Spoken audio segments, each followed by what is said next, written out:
know I got the receipts, girl. You know I got the receipts.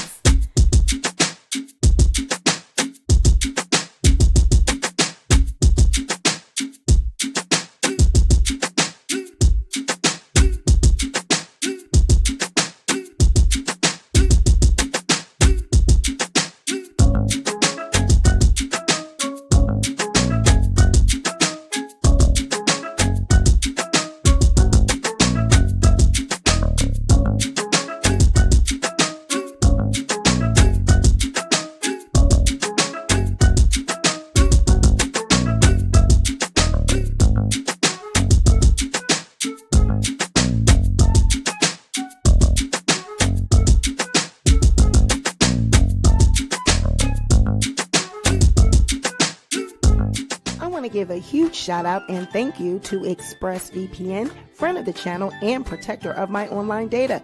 They are giving away 3 months free on a 1-year package to all SweetpeaDiaries viewers by using the link in the description box below. Now, this is a service that I personally use 100% of the time when I'm on the internet using my phone or computer. It allows me to bypass content restrictions while traveling and ensures all of my data is 100% private and safe wherever I connect to the internet. Using ExpressVPN also allows you to get discounts when using services like Expedia, NBA League Pass, and Netflix. ExpressVPN also has 24/7 customer support to answer any questions and support all of your needs. So take back your internet privacy today by clicking on the link in the description box below and find out how you can get 3 months free.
Hey you guys, welcome back to the Sweet Pea Diaries. It's your girl Sweet Pea and I am back with another video. If you are a returning subscriber, welcome back to my channel. And if you're a new subscriber, welcome to the Sweet Pea Diaries. Be sure to like the video, share the video, but most importantly, be sure to subscribe to the channel. Hey you guys, let me know if you can hear. Let me know if you can see. Let me see who we got in the chat. Let me know if my moderator Dion, please let me know. Can you hear? T, my member, let me know. Can you hear? What's going on, Mooney? What's going on, Queen April? Hey, Pop Lock. Hey, Tam Darby. Hey, Simply Lee Coach. What's going on, Courtney? Hey, T. Hey, Susie. Hey, PMS. Hey, Sexy Brown Eyes. Hey, my moderator, Auntie Nisi, is in the building. What's going on, Michelle? You guys can hear? Thank you. All right, y'all. So, listen, see, this is why I don't rush. This is why I do not try to get the stories when everyone else is doing it. When the shit first hit the fan, I always try to wait because now Cassie has settled a day after accusing Diddy of rape, sex trafficking, partaking in drugs, saying that the prostitutes done ran all up in her one by one in succession, one after another. Now she has settled, okay, in an undisclosed amount, in a private settlement. It is now she settled. It was quick, finito, done. So we're gonna go over the lawsuit because yeah, it's given, people are saying that it was a quick money grab, that she just needed some money. And I'm going to give you my thoughts on it. Let me just get this article really quick. Let me grab this article that talks about her settling. Okay. Oh, and quickly, briefly, we're going to be going over court documents. There is a trigger warning on those documents. In this video, we're going to be talking about SA. We're going to be talking about drugs. We're going to be talking about things that might be disturbing to you. So please take care of yourself. Take care of your mental health during this video. If it's something that you're not going to be able to stand, then you need to just excuse yourself and maybe watch something else on the channel and come back when you can, when it's a video that you can watch. But yeah, it's going to get pretty detailed, pretty graphic. So please think about that when watching this video. All right. So Cassie has settled. Okay. Oh, please don't do this to me. Oh, I am not. They gonna make me. They gonna make me get a goddamn subscription. Well, let me find an article that don't need a subscription. Hold on, y'all. I'm gonna find one that I don't gotta pay for. Okay. We gonna find an article that we don't have to pay for it. Yeah, right. I am not subscribing to the New York Times. All right.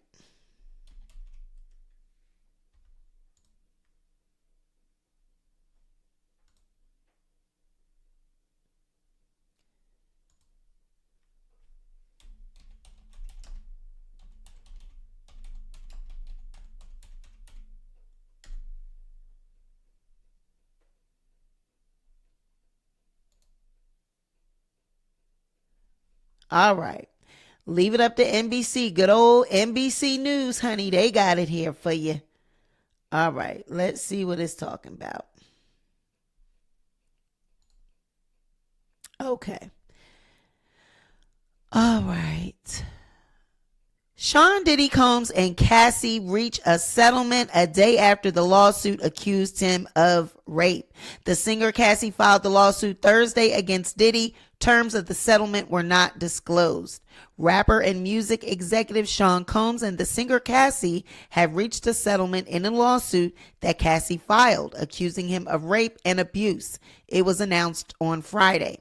The announcement of a settlement comes just one day after Cassie, a singer and entertainer whose full name is Cassandra Ventura, filed the lawsuit against Combs, known as Diddy. I have decided to resolve this matter amicably on terms that I have some level of control, Ventura said in a statement. I want to thank my family, fans, and lawyers for their unwavering support. The two had been romantic partners. In a federal lawsuit filed in New York City Thursday, Ventura accused Combs of raping and physically abusing her, including punching, beating, kicking, and stomping on her over the course of their relationship. Combs also said in a statement that they resolved the matter amicably. I wish Cassie and her family all the best. Love, he said in a statement. Ventura's lawyer, Douglas Wigdor, said that Ventura was strong for going public with the lawsuit, and she ought to be commended for doing so. Combs is one of the most recognizable names in hip-hop. Now, the terms of the settlement were not disclosed, and a representative said that the parties would have no other comment besides these statements that they made. So they're not going to say anything else. Now, when announcing the lawsuit, Cassie said that she had stayed silent for so many years, but was finally ready to tell her story and to speak up on behalf of herself and for the benefit of other women who face violence and abuse in their relationships. The lawsuit alleges that Ventura was trapped by Combs in a cycle of abuse. Mr. Combs asserted complete control over Miss Ventura's personal and professional life, thereby ensuing her inability to escape his hold, the lawsuit alleged. A lawyer for Combs on Thursday rejected these accusations, calling them offensive and outrageous. The couple met around 2005, and Combs later signed Cassie, a singer, model, and actor and dancer, to his record label Bad Boy Records with a 10-album deal. Now, what do you guys think about this? Okay. Child. What are you thinking? What are your thoughts about Miss Cassie Miss Cassie now deciding that she is going to just settle the lawsuit. She is not going to make any more statements. Love is not going to make any more statements. It is done. It is finished. Finito. Boom. Throw it out. We done. Give me my money. I got my money and I'm gone. That's basically what it's given. So she stated that, he had done all this stuff to her, that, she had been abused, that, he, because of his power and by her being younger when they first met, he was able to kind of like, persuade her into being with him. She said that when they first, I guess she was in makeup and wardrobe during some type of when she was signed to him or whatever, and she was doing an appearance or doing something, she was in wardrobe and makeup when his people was telling her that, Mr. Combs likes you, and she thought it was gross because of the age difference. But for some reason, even though it was gross, and even though he was with Kim Porter at the time, she thought it was gross, but she went on ahead and went on ahead. Okay. But in this lawsuit, she alleged that, he had trapped her in a bathroom at a party, and kissed her and made her his. All right. But I want to get in, before I even get into my commentary, and tell you what I think about this and what I think the whole thing is giving. We're going to go over the 30-page lawsuit. Okay. The 30-page lawsuit that Cassie initially filed. I want to read it. I want to read verbatim in detail what it is that she was accusing him of. And I want you guys to tell me, and you guys feel free in the comments to talk about what you think and everything. I want you guys to tell me what you think about when women settle these type of lawsuits. Does that mean that the man is not guilty? Or does it mean that you can buy me out? Does it mean that, yes, my abuse occurred? Yes, this was tragic. Yes, it was traumatic, but the money is going to make it all better. Is that what that means? Does the money make it go away? Does the money take away the hurt? Does the money take away the anguish? Like, if there wasn't going to be a settlement, you would have went through court. You would have went through a trial. You would have had to relive all of this all over again. You would have had to enter in discovery, evidence, and everything of what had happened. So this would have been like opening trauma wounds, that you say that you went to counseling and had to get years of therapy, and you are able to work through and even move on with a new man and have children and stuff like that. But this had been weighing on her spirit and weighing on her soul all these many years. So my thing is, what does the money do? These settlement deals, and when people reach these terms, what does that do?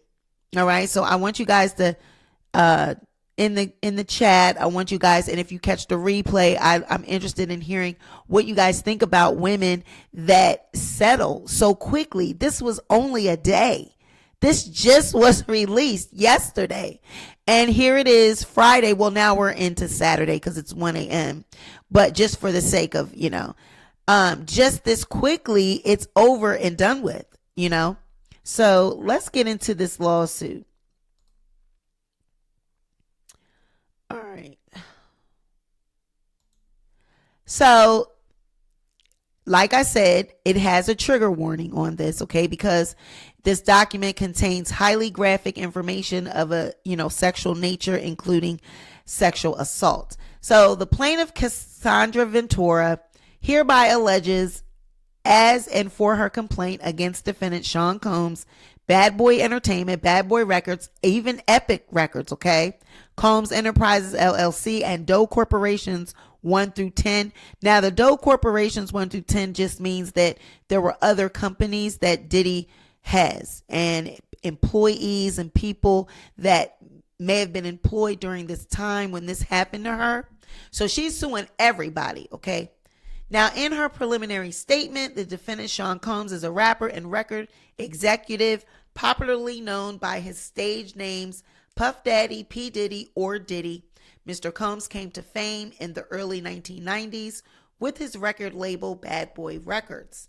He rose to prominence in the music and entertainment industry over the decades and regularly he's referred to as a hip hop mogul. In 2022, Mr. Combs received the Lifetime Achievement Award at the BET Awards, and during his acceptance speech, Mr. Combs stated, "I have to give a special shout out, thank you, love, to the people that was really there for me." He named a number of people before adding, "and also Cassie, for holding me down in the dark times, love." Now, the truth, however, is that Cassie, Miss Cassandra Ventura, was held down by Mr. Combs and endured over a decade of his violent behavior and disturbed demands. For Miss Ventura, the dark times were those that she spent trapped by Mr. Combs in a cycle of abuse, violence, and sex trafficking. Among other violent and unlawful acts, Mr. Combs raped Miss Ventura in her own home after she tried to leave him, often punched, beat, kicked, and stomped on Miss Ventura, resulting in bruises, busted lips, black eyes, and bleeding. He blew up a man's car after he learned that he was romantically interested in Miss Ventura. He forced Miss Ventura to engage in sex acts with male sex workers while masturbating and filming the encounters. Ran out of his apartment with a firearm in pursuit of a rival industry executive whom he learned was nearby. Demanded that Miss Ventura to carry his firearm in her purse just to make her uncomfortable and demonstrate how dangerous he is, and he introduced Miss Ventura to a lifestyle of excessive alcohol and substance abuse and required her to procure illicit prescriptions to satisfy his own addictions. He was making Cassie going down to them doctors, them good old doctors, and get them good old Percocets, Xanaxes, and whatever else he wanted, child. Now, Miss Ventura met Mr. Combs in 2005 when she was 19 years old. Now, that's up for debate, okay? To me, that is up for debate because I seem to remember, I don't know why, but for some reason, I'm just, I just keep getting 2004, 2002-ish, 2003-ish. I just keep hearing the number 17. In my head, I just keep hearing that Cassie was 17. Now, they like to say she was 19, but if you go back and look at the timeline and look at how she was in Mario's song and how she was on the scene at parties, and people were running into her, even her, Tommy Mottola, the person that was her manager, the person that hooked her up with Diddy, he saw her in the streets and in the clubs when she was a teenager, okay? So they like to say that she was 19, but in my mind, I don't know, allegedly, but in my mind, I think the girl was 17. I think she was underage when she met Diddy, and they just don't want to say that, but that's just what it rings in my head, all right? Now, all right, let me see. So Mr. Combs met Miss Ventura in 2005 when she was 19 and he was 37. He signed her to his label, Bad Boy Records, and within a few years lured Miss Ventura into an ostentatious, fast-paced, and drug-fueled lifestyle and into a romantic relationship with him, her boss, one of the most powerful men in the hip-hop entertainment industry, and a vicious, cruel, and controlling man who was nearly 2 decades her senior.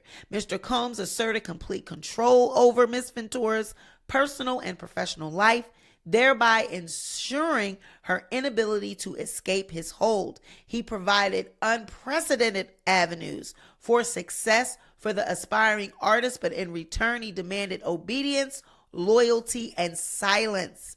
Throughout their relationship, Mr. Combs was prone to uncontrollable rage, and he frequently beat Miss Ventura savagely. These beatings were witnessed by Mr. Combs' staff and employees of Bad Boy Entertainment and Mr. Combs' related businesses, but no one dared to speak up against their frightening and ferocious boss. Following these episodes of horrific abuse, Mr. Combs would immediately attempt to hide Miss Ventura and the evidence of his violent rage. He often showered her with gifts following incidents of physical violence, a typical pattern of behavior by serial abusers. Now, in addition to the physical assaults, Mr. Combs frequently reminded Miss Ventura of his ability to cause serious harm, whether by requiring her to carry his gun in her purse or by blowing up the car of a musician that was romantically interested in Miss Ventura. Adding insult to injury, Mr. Combs used illegal substances and threats of violence to force Miss Ventura into repeated unwanted sexual encounters with male sex workers. Over the years that Mr. Combs abused Miss Ventura physically and sexually, she again and again tried to escape his tight hold over her life. Every time she hid, Mr. Combs' vast network of corporations and affiliate entities found her, and those who worked for Mr. Combs' companies implored her to return to him. Many went as far as to explicitly state that her failure to return to Mr. Combs would hinder her success in the entertainment industry. When she believed that she had finally separated from her longtime abuser, she joined Mr. Combs for a dinner, after which he forced her into her home and raped her while she repeatedly said no and tried to push him away. Now, I remember that incident, actually, the dinner when they were broken up. I do remember that. I remember where there were pictures of them.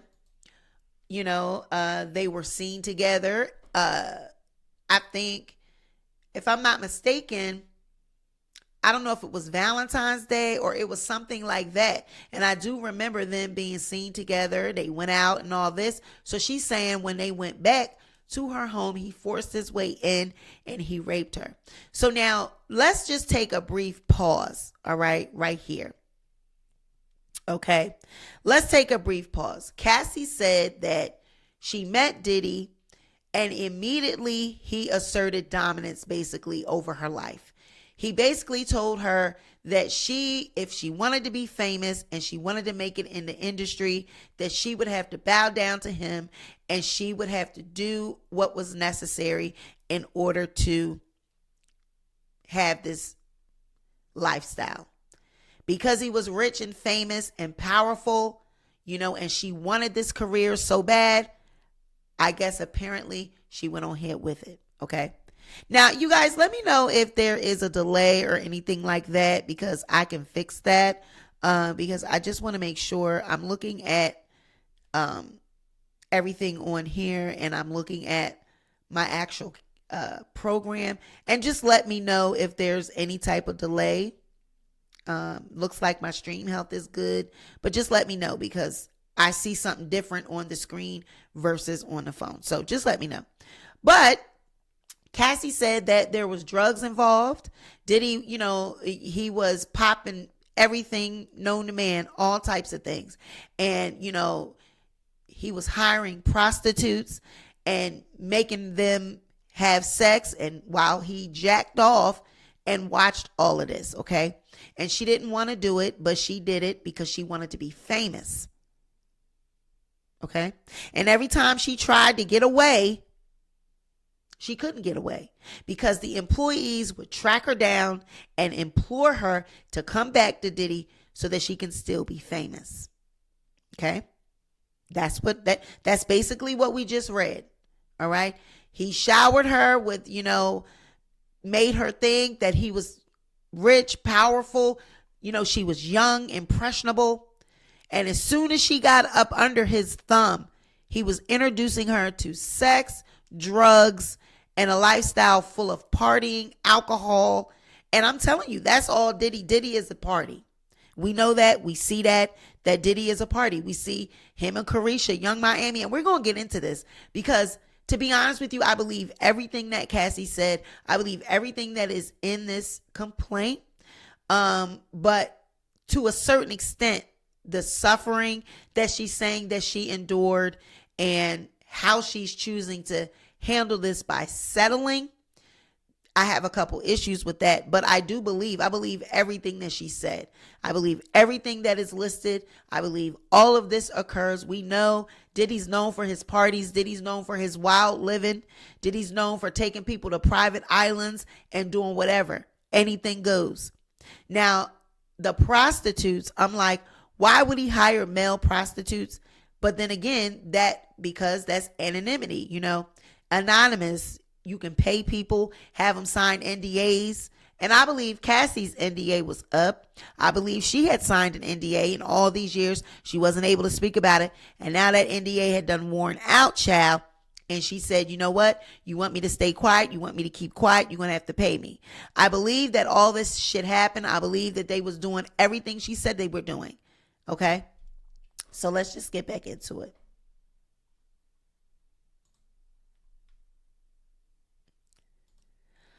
All right. So when she believed that she finally separated from her longtime abuser, she joined Mr. Combs for dinner, and then he raped her when they got back to her house. Now, Ms. Ventura has now fully escaped Mr. Combs, but the harm that the assaults and the sexual abuse that he caused her to experience for nearly a decade will never go away. It will forever haunt her.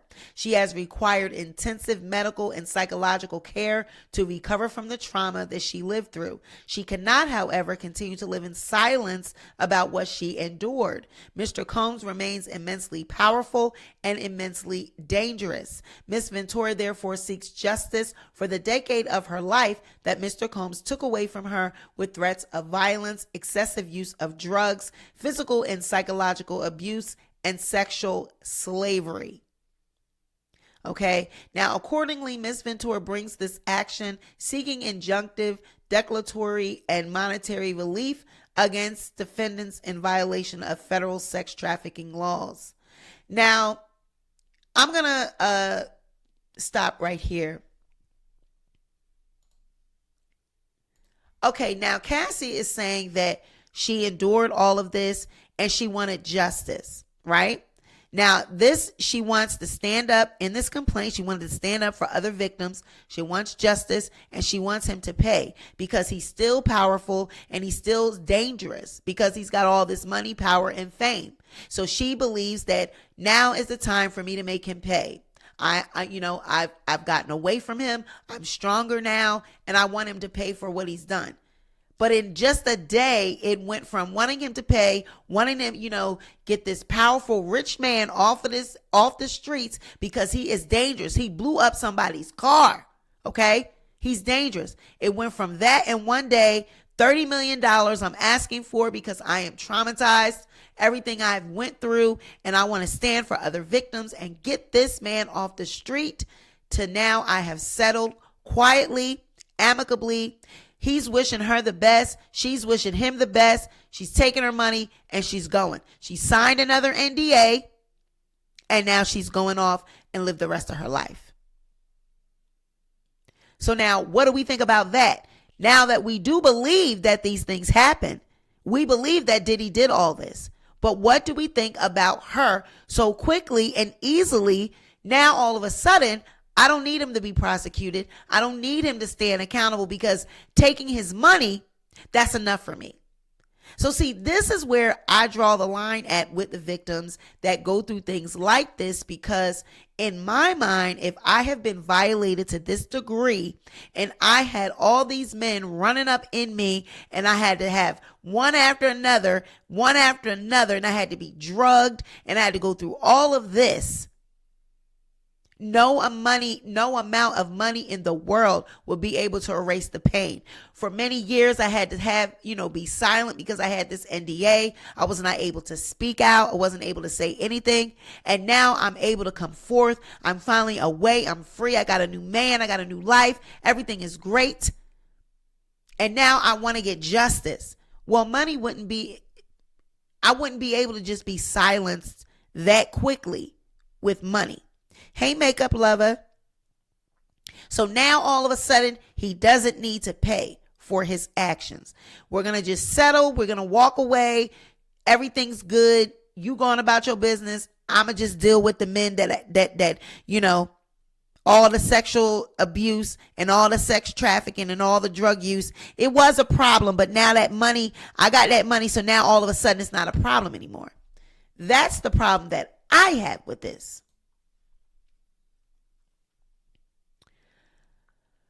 Okay, so the court, now this part of it is the jurisdiction and venue.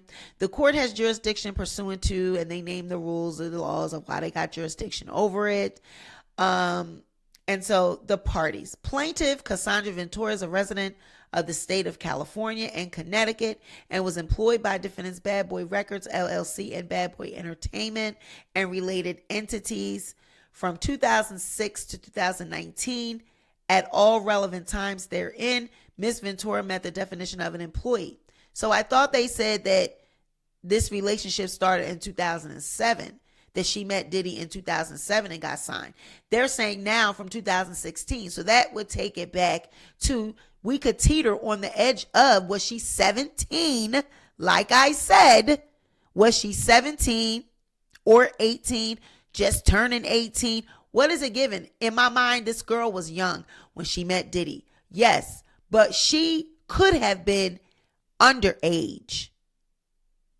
And for some reason, when I see those pictures of her, it gives every bit of 16, 17. I'm not getting that she was over 18. I'm not getting that she was 19 and was legal. I'm getting that she was underage when she hooked up with Diddy. For some reason, that's just how I feel. I'm sorry. Now, defendant Sean Combs, upon information and belief, resides within the state of California, and at all relevant times herein, Mr. Combs met the definition of an employer of Cassie. Now, defendant Bad Boy Entertainment is a music media and entertainment company founded by defendant Sean Combs, which includes the record label defendant Bad Boy Records, LLC, and at all relevant times, the defendant was an employer of the plaintiff within the meaning of all applicable statutes. Defendant Bad Boy Records, LLC, is a Delaware limited liability company with a principal place of business located in New York, New York. At all relevant times, the defendant was an employer of the plaintiff within the meaning of all applicable statutes. The defendant Epic Records is a New York-based record label owned by Sony Music Entertainment, a subsidiary of Sony Corporation of America. At all relevant times, the defendant was an employer of the plaintiff within the meaning of all applicable statutes. The defendant Combs Enterprises, LLC, is a New York limited liability company, and at all relevant times, they were an employer of Cassie. And the defendant Doe Corporations 1 through 10 are corporations and entities affiliated and associated with defendants Sean Combs and the defendant corporations. At all relevant times, defendant Doe Corporations 1 through 10 were employers of the plaintiff within the meaning of all applicable statutes. Now, the factual allegations. Now, listen at this verbiage right here. Okay? Teenaged Miss Ventura meets middle-aged Mr. Combs as her career begins. So they want to make it, they want to make it clear that she was young. But guess what? The year gets younger and younger. Miss Ventura met Mr. Combs in late 2005. Now, first it was 2007, then it was 2006. Now it is late 2005 or early 2006. After Mr. Combs heard that Miss Ventura's first single, Playing in a Club, he heard it and he expressed interest in signing her to his label, Bad Boy Records. At this time, Miss Ventura was 19 years old and Mr. Combs was 37 years old. That's a lie. Cassie was 19 in 2007. In 2005, 2006, Cassie would have been 17. Okay? For some reason, the number 17 just kept ringing a bell in my mind. But this is the truth. 2005, 2006-ish, around that time, I'm telling you, this girl was underage. And a lot of the young girls back then were underage. A lot of them were under 18 when they were trying to be in the music business, okay? So at that time, they saying she's 19. We know that's not true. Now, within months, in February 2006, Miss Vendora signed a 10-album deal with Mr. Combs' record label. So how you see here how the years just keep fluctuating. 2006, she was not 19. Cassie, if you know the age of when she was born, okay, she was born in let me get that real quick because I had that. Hold up one second, you guys.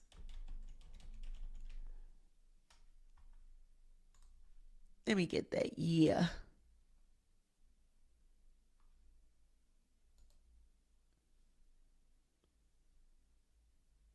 She was born in 1986, okay? So in 86 and in the year 2007, that would make her 19, okay? Let's do the math real quick. So 2007 minus 1986. Okay, that would make her 21. All right, that's what they was trying to say. But okay, all right, wait. So 1986, 2007, that would make her 21, right? But they keep saying 19. I don't know. When I did my math, I got 2017 based off of her birth year. 2005. So if that's the right year, then the math is mathing that she was 19. But for some reason, when I did this earlier, I was getting 17, okay?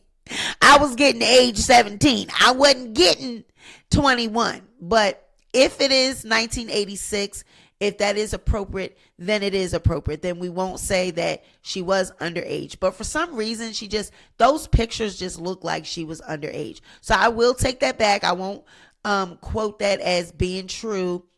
That's an accurate statement. It's up for debate. Okay, but if we do the math, she was born in 86. So 2007 would be 21 years old. And then if she met him in 2005, that would be a couple years earlier. So then that would take it back to 19 years old. So then she would have been the appropriate age. But for some reason, I just kept getting that she was 17 when they met. But, when she met her manager, she was underage. She was 17 when she met the manager. Okay, because she met him in 2002. And she was on Mario's record in 2002. Okay, so yeah, she didn't just hit the scene when she met Diddy. She had already been out here moving around and trying to be in the streets. She was already grown. All right, but even still, 37 years old, 19, 20, that's still a very big age gap, a very big age difference, and you still can be impressionable upon someone that young, okay? It's still too young for him. Now, at this time, her first album, Cassie, was released in August of 2006, debuting at number 4 on the Billboard 200. To promote the album, Miss Ventura made television appearances on MTV's Total Request Live and BET's 106 in Park. I remember all of that too. Now, Miss Ventura suffered from significant performance anxiety during these appearances, and press outlets were highly critical of Miss Ventura's performances on these shows. Mr. Combs, however, sought to rehabilitate his newly signed talent, telling MTV News, "You could hear the nervousness in her voice, and to be honest, I kind of smiled at it because it made me really appreciate what I really love about her. She's a regular person. It just made me appreciate that she got nervous, and it was kind of cute to me. To be honest, You've got to understand that success for her is coming out of nowhere. It's just so huge, and sometimes everybody handles it differently. Now, while clearly paternalistic in noting that it was cute to him how regular Ms. Ventura appeared, Mr. Combs' comments rang true to some extent. Upon signing with Bad Boy Records, Ms. Ventura was quickly thrust into the spotlight and was unfamiliar with how to navigate her new celebrity status. Mr. Combs' recognition and glorification of Miss Ventura's naivete proved to set the groundwork for his manipulative and coercive romantic and sexual relationship with Miss Ventura, a woman nearly 2 decades his junior. Within a year of signing with Bad Boy Records, Mr. Combs became deeply entrenched in Miss Ventura's life, almost immediately asserting possession and control over her, and inserting himself into all aspects of her career and her personal life. In November of 2006, Mr. Combs invited Miss Ventura to perform his song Come to Me along with him at the MTV Europe Music Awards in Copenhagen, Denmark. After rehearsal for the performance, Mr. Combs walked around in a robe with a drink in his hand, flaunting his lavish party lifestyle to his label's newly signed artists. During hair and makeup leading up to the performance, Miss Ventura's hairstylist and Mr. Combs' makeup artist told Miss Ventura that Mr. Combs was interested in her. Miss Ventura shrugged off the gossip and in fact expressed disgust given the large age gap between her and the president of her record label. Emphasizing the age and power dynamic early on in their working relationship, Mr. Combs positioned himself as a father figure and protector of Miss Ventura. By way of example, after returning to New York after a trip to Las Vegas, during which she endured a brief hospital stay, Miss Ventura, who by then was fully healthy, went out to a club with her friends. When Mr. Combs saw her out, he reprimanded her, telling her to go home and take care of herself. At the time, Miss Ventura thought that her record label was looking out for her well-being and that Mr. Combs had her best interests in mind. Mr. Combs also ensured he was intertwined with Miss Ventura's personal and social life. For instance, by inviting himself to Miss Ventura's 21st birthday party in Las Vegas. He also brought along famous musicians and producers, thereby flaunting his celebrity status and influence in front of a young and impressionable Miss Ventura. Although Mr. Combs knew that Miss Ventura was in a relationship at the time, and even though he was publicly in a relationship with Kim Porter, Mr. Combs nevertheless pursued Miss Ventura. At an after party in a hotel suite following Miss Ventura's 21st birthday party, Mr. Combs pulled Miss Ventura into a bathroom and forcibly kissed her. Miss Ventura did not consent to this unwanted contact. She immediately ran out of the bathroom and the hotel suite and cried. She told her best friend at the time about what had happened, but was too scared to tell anyone else. At the Video Music Awards the following day, Miss Ventura's boyfriend at the time joined her and Mr. Combs at a table at the awards ceremony. Mr. Combs became angry, telling Miss Ventura that the invitation to the awards ceremony was only for her and not for her significant other. Mr. Combs lures Miss Ventura into a relationship. Despite her clear rejection of Mr. Combs' advances, Mr. Combs continued to demand Miss Ventura spend time with him, including for a weekend at Mr. Combs' residence in Miami and for nights out in New York City. On one particular night around September of 2007, Mr. Combs insisted on taking Miss Ventura out. Miss Ventura acquiesced, fearing that rejecting Mr. Combs' request would have repercussions for her album deal with Mr. Combs and his company Bad Boy Records. Mr. Combs picked up Miss Ventura from her apartment in Manhattan in a blue luxury vehicle. Miss Ventura was surprised that when she got into the car, Mr. Combs was already inebriated. He handed her a pill and told her to take it. When Miss Ventura asked what the pill was, Mr. Combs dismissed her and told her she would like it. She later learned that the pill was ecstasy, something Miss Ventura had never tried before and did not want to try. This was the first time that Mr. Combs got Miss Ventura high. Mr. Combs then proceeded to drive recklessly at very high speeds down the West Side Highway of Manhattan. Miss Ventura was very scared but did not dare to object to Mr. Combs, who appeared drunk, high, and agitated. Mr. Combs took Miss Ventura to an upscale lounge in downtown Manhattan, where he proceeded to get into an altercation with the security staff, who would not permit Mr. Combs to enter, presumably because he was belligerent. Miss Ventura decided to go home, but for the remainder of the night, Mr. Combs messaged Miss Ventura incessantly, complaining that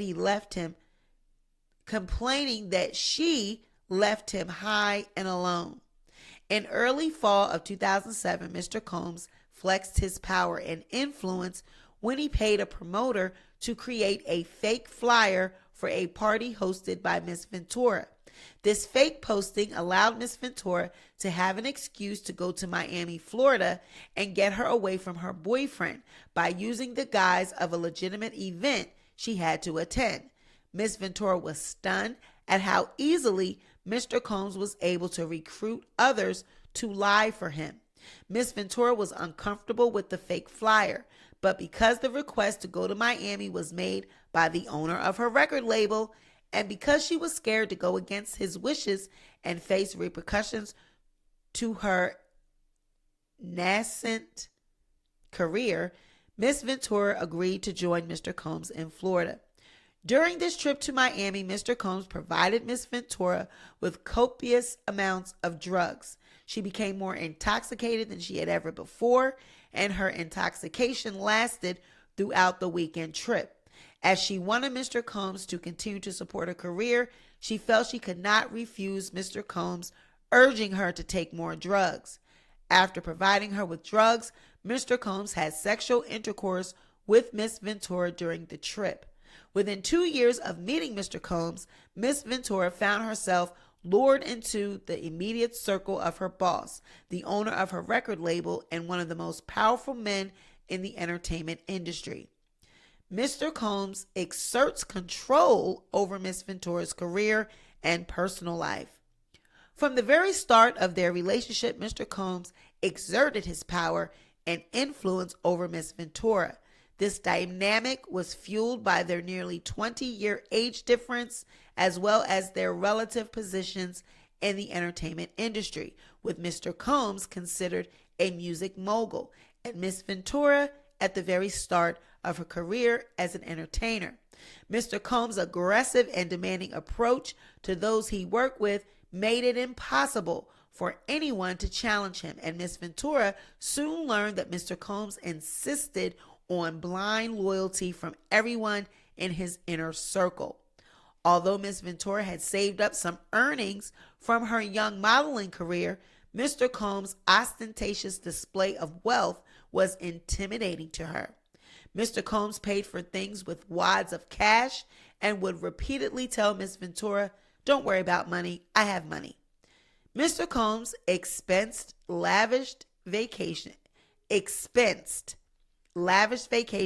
for him and Miss Ventura, purchased a car for her, paid for her apartment, and provided her with extensive amounts of designer clothing. Around 2008 or 2009, Mr. Combs began to rent an apartment in Manhattan for Miss Ventura. The apartment was within walking distance of his own New York residence. He first showed Miss Ventura the apartment by bringing her there along with her parents. Miss Ventura's parents were skeptical of the mogul's displays of wealth, but proud of their daughter's newfound success. Now, let's stop right here. Let's recap all of this, okay? Ciao. Let's do a recap. So, he's spending all this money. He invites her to a party that, she claims it was for her 21st birthday in Vegas. And he actually bought all these celebrities there. And I guess she didn't really know it was going to be a party, or she didn't want to have a party, but he made her have a party. It just seemed like with this lawsuit, it was like everything he did, she didn't want him to do. And she was just going along because it was her career. Now, I can see that in a sense, because being young, you don't know. Like, I could see all of this happening. I believe it happened. I believe it all went down like that. But at some point, you got to stop and say, you know what? I don't want to do this. It's just not worth it. He's trying to get me hooked on drugs. I don't want to have this type. Maybe I can go to the other, another record label, or maybe I'll just pull out. But when you want to be famous so bad, and this is what happens with a lot of these young people, this is why I think these music moguls and executives, they get these younger people. If they want to have, Hollywood wants to have their way with these young people, they go get ones that are naive, that don't have nothing, that don't come from nothing. Because when they see all this money and they see all this power and wealth, they want it, and they want it so bad that they're willing to just let you do anything. And it's like, okay, I'll suffer through, I'll deal with it, and then maybe I will take drugs, because I could take the drugs. That way I'll forget about everything that's really happening to me, everything that I really don't want, I really don't like. I will do the drugs so that I can be put in a state of, okay, I'm partying, I'm having fun, and I'm blocking out all the shit that's happening that I really don't like. So then usually what these moguls do as well, they bring the parents in on it. This ain't the first time we heard about somebody bringing the parents in, right? They bring the parents in because, hey, if I can get your parents to trust me, then I can have my way with you even more. Because you might go to your parents and your parents might say, well, just don't make a fuss. He could be paying for their bills behind your back. Or, like it just said, her newfound success, her family was happy and proud, even though they were a little skeptical. Like, why would this grown ass man be showering my daughter with all of these gifts, getting her a car, getting her an apartment? But we're poor, we come from nothing, and we want our daughter to be successful, because if she's successful and she gets the money, then we get the money, right? So really, basically, it's like, let's sell our souls, let's sell our daughter. Even though we see red flags, we're going to just shut up, be quiet, because we want the money. And we want her to have the money, right? Because if she get the money, then we get the money. You get the dough, we get the dough. So, like I said, I believe that all of this happened. I believe it. But at what point do you stop and say, nah, I'm good? At what point do you stop and say, I don't want to do drugs? No, I'm good. You know what? I think I'm going to walk away. Because, I understand that he's powerful. But when a person is this powerful as Diddy, I can see her being in a position where she don't know who she could go to. Because if the employees and these other record executives are allowing Diddy to get away with the shit he was getting away with, faking a fake party so that you can get her to get away from her boyfriend, the employees and everybody is in on it. Every time you try to leave, or they're bringing you back. So it's like, who can you go to? You can't go, what are you going to go to, the cops? It's like, this is your record label. That's why they keep putting that in the complaint. Her record label, her boss. It's like, who would she go to above him? There's nobody to go to, nobody to turn to. So it's like, do I want my career? Do I want this wealth? Do I want all of this excitement, the celebrity lifestyle, the clothes, the bags, the fancy cars, the dinners, the parties, the money? Do I want all of this? Yes, I want it bad. Am I willing to sacrifice my soul? Yes, and that's what they do.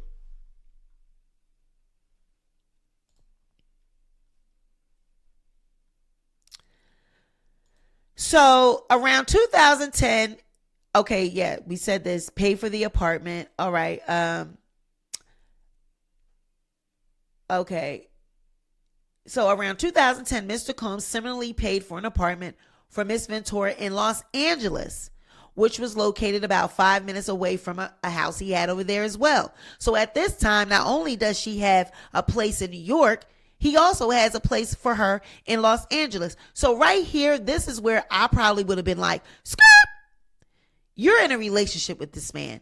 Now, this is where I'm right here. I'm like, okay, I was going along with you with the, you're naive and you really don't get it. And he's in a relationship with Kim at this point. All right. So I get it. You're going along with it because you want a career. But when he gets you a place in Los Angeles as well, and then you're still within walking distance of his own residence, now I'm getting skeptical. I'm like, okay, you knew you was in a relationship with Diddy. You was cheating behind Kim back. You knew what you were doing. Okay. You was now partaking in this party lifestyle with him. And you were going along with this. He paid for many of her apartments in California, and he also purchased a Jaguar for her around 2013 or 2014. Now, all aspects of Miss Ventura's life was controlled by either Mr. Combs or his management companies. Every event that Miss Ventura attended, from the travel to the makeup, clothing, and everything else, was paid for directly by Mr. Combs and his affiliated companies. Compounding this all-encompassing intrusion into her life, Mr. Combs secured his control over the young and impressionable Miss Ventura by introducing her to a drug-fueled lifestyle that kept her complacent and compliant. Mr. Combs first introduced Miss Ventura to opiates around 2008 and would often have pills and other drugs out in the open like candy. Upon information and belief, Mr. Combs has been addicted to prescription painkillers and took ecstasy frequently. At first, Miss Ventura was given the prescriptions that Mr. Combs received from a doctor in Miami, Florida. Eventually, when Mr. Combs exhausted his supply of pills, he demanded that Miss Ventura procure prescriptions from this Miami doctor in her own name. Mr. Combs also became deeply involved in Miss Ventura's personal life, with his personal staff attending to Miss Ventura's day-to-day travel and other needs, including medical care. On multiple occasions, Mr. Combs had Miss Ventura's personal medical records sent directly to his email address. Now, this right there, I have to stop right there. I got to stop you right there, Cassie, your attorney. I got to stop y'all right there. There's no way that she can have her medical records sent to Diddy. There is no way that a hospital, a clinic, or anything like that would send medical records to someone else. They really just wouldn't do that. That is a violation of HIPAA. So if that was occurring, that's mind-boggling to me that everybody would be in on, keeping you under Diddy's thumb. Everybody, down to your doctors, down to clinics, down to places that, you have a patient-doctor confidentiality, HIPAA, all of that. They're going to just violate that and send it to Diddy. So if that was happening, that's surprising to me, and that's alarming. For instance, when Miss Ventura began experiencing memory loss, potentially due to the excessive drug use and head injuries caused by Mr. Combs' beatings, as described below, her MRI records results were provided directly to Mr. Combs. Mr. Combs also repeatedly arranged for his staff to drive Miss Ventura to certain doctor's appointments. So she's alleging that Diddy beat her so bad that she was suffering memory loss. And the Makeup Lover says HIPAA wasn't available back then. This was just in 2013 or 2008. This says 2008. Around that time they was into opiates. So I don't know if this was 2013 because they said she got with Diddy in 2007, her career. So they jumped right into the opiates and getting beat up in 2008. See, it's just all over the place for me. Okay, because like I said, I believe these things happen could have happened.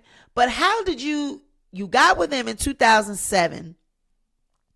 He introduced you straight to drugs in 2008, and you was getting beat up and all that. I thought he didn't get the apartment until 2010. If you go back, this says 2010. Around 2008 or 2009, he began to rent an apartment for her in Manhattan. Then in 2010, he got another one for her in Los Angeles. Then around 2013 or 14, he got her a Jaguar.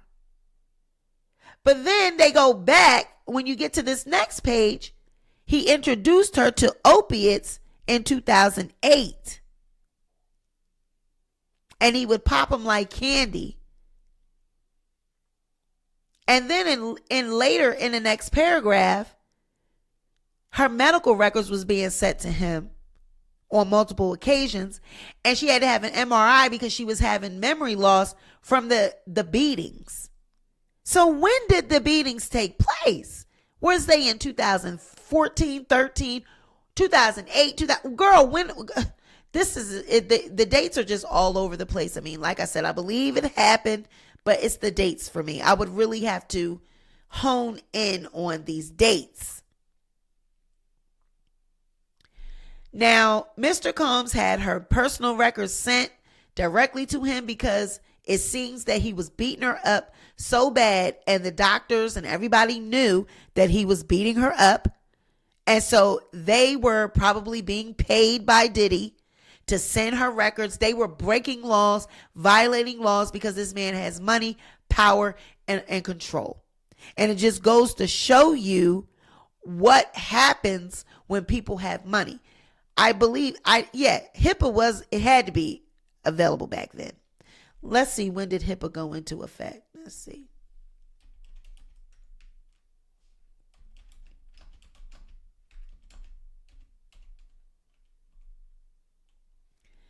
HIPAA became law in August of 1996. So yeah, HIPAA was definitely around back then. August 21st, 1996. So yeah, HIPAA was definitely a thing.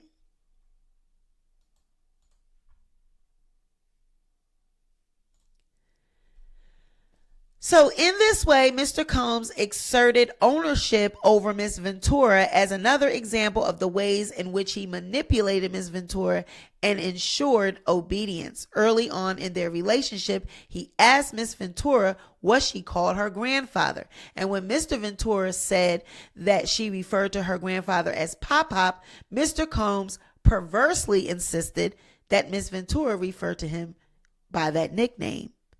So he started having her call him Pop Pop because that's what she called her grandfather. That is just sick. You want to be called something that she calls her grandfather. You want to be called Pop Pop.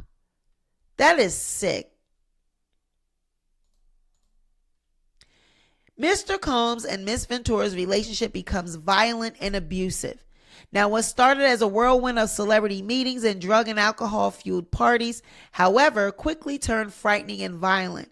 Miss Ventura was also exposed to the intense violence that pervaded Mr. Combs' rise to fame. For example, on one occasion when Mr. Combs and Miss Ventura were using drugs together in his home, one of his security staff barged in and announced that Suge Knight, a longtime rival of Mr. Combs, was spotted at Mel's Drive-In Diner in Los Angeles. Mr. Combs began to get dressed, retrieved multiple guns from a safe, and ran out of his home to where he believed Mr. Knight was dining. Miss Ventura became terrified and began to cry. On at least two occasions, Mr. Combs demanded that Miss Ventura hold Mr. Combs' gun in her purse. Miss Ventura had no familiarity with guns and was petrified that the firearm would accidentally go off in her purse. There was no clear reason why Mr. Combs required her to hold his guns, except to reinforce his young girlfriend that he was violent, powerful, and dangerous. Over the next decade, multiple times each year, Mr. Combs would violently beat Miss Ventura, leaving bruises on her body. After every instance in which he beat Miss Ventura, Mr. Combs used his money and power to orchestrate extensive efforts to hide the evidence of his abuse, including by hiding Miss Ventura in hotels for days at a time to let her bruises heal. In one such instance, after a party with Jay-Z, Mr. Combs beat Miss Ventura repeatedly in an Escalade, including by kicking and hitting her. He forced her out of the vehicle on Fifth Avenue in New York City. She was eventually able to hail a cab and get to her apartment in Manhattan, where she cried in fear, realizing that there was no one she could tell about what happened at the hands of this incredibly powerful man. She spent the subsequent 3 days hiding in her apartment. In January of 2009, after Mr. Combs learned that Miss Ventura spoke to another music manager at a party in Los Angeles, he became enraged. She had hoped speaking to this manager would allow her to further grow her career and that Mr. Combs would be happy for her, but instead he became extremely angry and pulled her out of the club where the party was taking place. In the car leaving the club, Mr. Combs beat Miss Ventura, pushing her into a corner of the vehicle and stomping on her face. Mr. Combs' security staff, Roger Bonds, tried to stop the beating, but was unable to de-escalate the situation. When the car arrived at Mr. Combs' residence, Miss Ventura attempted to run away, but Mr. Combs followed her and proceeded to again kick her in the face. Miss Ventura was bleeding profusely and was ushered into Mr. Combs' home, where she began to throw up from the violent assault. Damn. Upon recognizing the damage that he had done and the physical evidence of his abuse, Mr. Combs panicked and forced his staff to bring Miss Ventura to a hotel suite at the London Hotel in Los Angeles, where she was required to stay for a week. During this stay, as her injuries from the beating healed, Miss Ventura began to fully realize that Mr. Combs' tremendously loyal network not only knew about and witnessed his assault, but also that these witnesses were not willing to do anything meaningful to stop Mr. Combs' behavior. She recognized that she was powerless and that reporting Mr. Combs to the authorities would not alter Mr. Combs' status or influence, but it would merely give Mr. Combs another excuse to hurt her. I'm going to stop right here. Again, I want to give some commentary really quickly about this. Now, I keep saying that I believe her, right? I believe everything that is said in this report. The dates are all over the place for me, but that's trivial. That's not neither here nor there. That don't mean a damn thing when it comes to the abuse,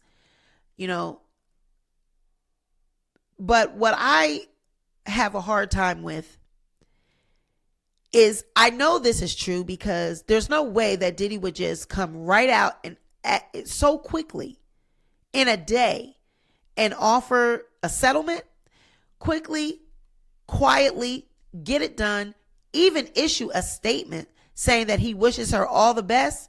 Moving on, they're done. We're not talking about it anymore. Any further, we're done. We're done with it. That's why I really believe it, because there's no way these accusations, everything that is in this report is graphic.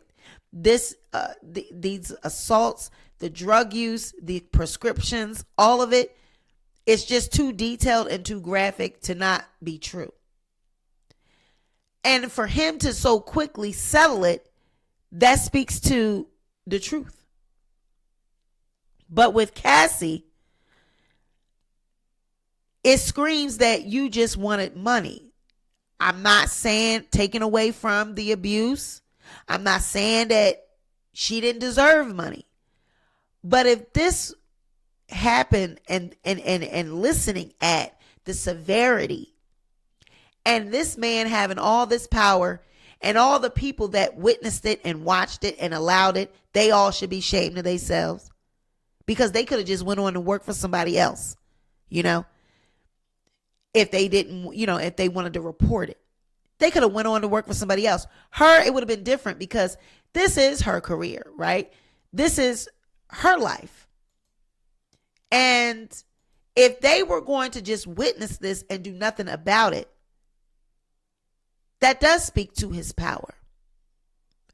But for you to then just walk away, take money, and now you're good, that's what I have a problem with, because it has been a long time, decades, it occurred. And it seems like he immediately, soon as he got her under his thumb, soon as he signed her, he just immediately began being violent, giving drugs, just immediately, right off the bat. So that's my problem I have as well. Usually domestic violence and things that go on like this, it happens over a long period of time, right? Usually they don't just jump right into this level of violence. And the fact that he jumped so quickly to this level of violence, it's because of his power. It's because of the prestige, the money, all of that. And she was young, impressionable. The family's poor. She come from nothing. So he knew he had her. He had her family hooked. He had her hooked. All the people around him, a network, an enterprise. And still and yet nobody did nothing. And for you to just walk away, take money, go away, you're good. I just don't understand that. I don't understand how people could just negate what happened in one day. You know, I'm like, and T says, and the drugs. I get it. You know, you clouded by drugs, the judgment. And then with the opiates, you can get somebody hooked on drugs. So now you got a dependency, you got a physical dependency. It's like, if I leave him, where I'm going to go and get my drugs, because he's supplying the drugs, you know. So I get that. But where I'm at right now is, okay, you had the opportunity. Now you wanted to make this man pay. You're older now. You're more powerful and sturdy. And now you want to make him pay. And then all he had to do was offer you money. He basically did what he was doing all of this time, giving you money to pacify you. Whenever I beat her up, whenever I, blacken her eyes, bruise her face, bust her lips, I put her in a hotel, put her on a shopping spree, buy her jewelry, cars, clothes, whatever, and it goes away. This is exactly what he's doing now. So it is the same cycle of abuse. I'm admitting that I did all this. I know I did all this. I want to save myself a trial. I want to save myself the embarrassment. So I'm going to pay her. I'm going to give her the money, and we're going to walk away. We're going to go away. It's going to go away. Zosa says, truth be told, none of us know what happened. It's weird, though, that the document says she's standing up for women and can't live in silence, but then settles. Exactly. That's what I said in the beginning of this video. You know, what happened from yesterday, being the voice, wanting all women that are silenced, that are going through this in private, wanting to be a voice for them and wanting him to suffer and pay for what he did. And to now, just a day later, she signed another NDA. They said that the statements that they made, that's it. They made these statements. Okay, let me read that. Okay, so in a federal lawsuit filed in New York Thursday, Ventura accused Combs of raping and physically abusing her, including punching, beating, kicking, and stomping her over the course of their relationship. Combs also said in a statement that they resolved the matter amicably. I wish Cassie and her family all the best. Love. She said, I have decided to resolve this matter amicably on terms that I have some level of control. I want to thank my family, fans, and lawyers for their unwavering support. Again, I have decided to resolve this matter amicably on terms that I have some level of control. So basically she's saying, I control the terms of this settlement. I control the terms of this, whatever the agreement was. And it's over. It's done with. Finito. We're done. Okay? That's basically what they're saying. And they said that Ventura's lawyer, Douglas Wigdor, said that Ventura was strong for going public with the lawsuit, and she ought to be commended for doing so. The terms of the settlement were not disclosed, and a representative said that the parties would have no other comment besides these statements that they just made.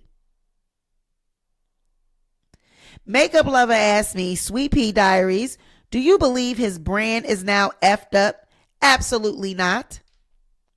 Absolutely not, because it was multiple, men in the entertainment industry actually standing up and taking up for him. Look at Judge Joe Brown, his response. I do not think that Diddy will be affected by this at all. Matter of fact, let's just call a thing. A lot of the entertainers and people that are in Hollywood probably saw this happening to Cassie. They probably had been at parties. Look at Azalea Banks. She came out and said that she even knew about something happening to her and then happening to Cassie, and then she had went away. He put her away somewhere for weeks or whatever to heal up. So I believe people in the industry, it was a silent thing that was happening and everyone knew about it. I believe that this happens to a lot of women in these, music labels. I believe that a lot of them, look at Kodak Black. He admitted that he has to have sex with his female artists, that they got to give him some. Yeah. In order to cut a record. So I believe a lot of women go through stuff like this, and in order to be famous, they go ahead and they just silently deal with it. So Makeup Lover says, I think she's going to write a tell-all book. I don't believe that she'll be able to. It says here that they will not be making any more statements about this. She signed another NDA. Whenever you sign a settlement like this, that's it. She can't talk about it anymore. She signed away all of that. Trust and believe those settlement terms, NDA, you cannot talk about this anymore. You cannot try to file another lawsuit. You can't make no books, go on no interviews, nothing. This will be as though it had never been talked about. We're going to be talking about it. The blogs will be talking about it, and everyone will be doing videos, and they will no longer talk about it. It says so right there. So she signed away all of that when she signed that settlement. Trust and believe. There's no tell-all book. There's nothing coming. She took that money, signed the paperwork, and away she went. She will not be talking about it. Her time to talk about it, do books, tell-alls, and all of that was before she signed that NDA and this settlement. Okay. So yeah, she signed another one. And so it's like a money grab. A lot of celebrities, male celebrities, were saying that she was broke and this was a money grab. She needed money. So no, this does not affect Diddy's brand. It doesn't affect him and Carisha somewhere partying up. I don't even believe Carisha's going to speak on it. Nobody's going to speak on it. Everybody knows Diddy.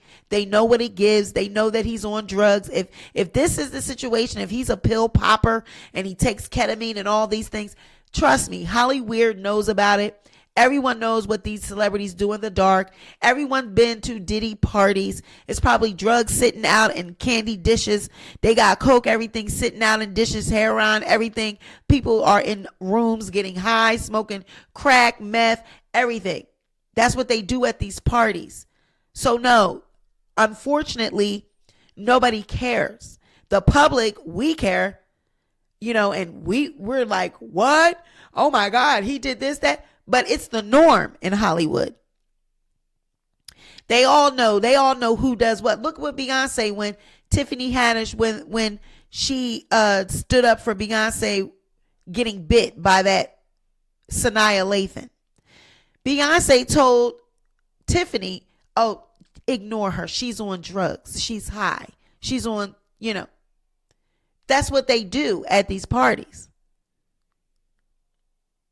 Beyonce make people sign NDAs all the time. You want to party with them? You want to come around them? You got to sign an NDA. Because whatever you see me doing, whatever you're liable to see happen, You can't go back and talk about it. There's a lot that goes on at these parties. Cat Williams spoke about the mansion parties. I have a video about the mansion parties. They go into these rooms. You sneak, you happen to be sneaking around the mansion, looking around, and you stumble into rooms where shit going down. They talked about Diddy. Somebody was talking about a party where they was all laying, just spooning. They was all laying, all men just laid out in the bed, spooning. They do weird things at these parties. Weird shit goes down. And it's a known fact, and it's acceptable. If you want to be a part of the scene, you want to be a part of Hollywood, you got to get down with these parties, and you have to be quiet. And it's all levels too, because the more you get famous, the higher you go. The type of parties, they get different. Invitations become more secretive. You're getting invited to parties that a lot of people don't know about. Private parties. They're not just little Grammy after parties or MTV after party. No, they're secret parties where rituals and different things are happening at the parties.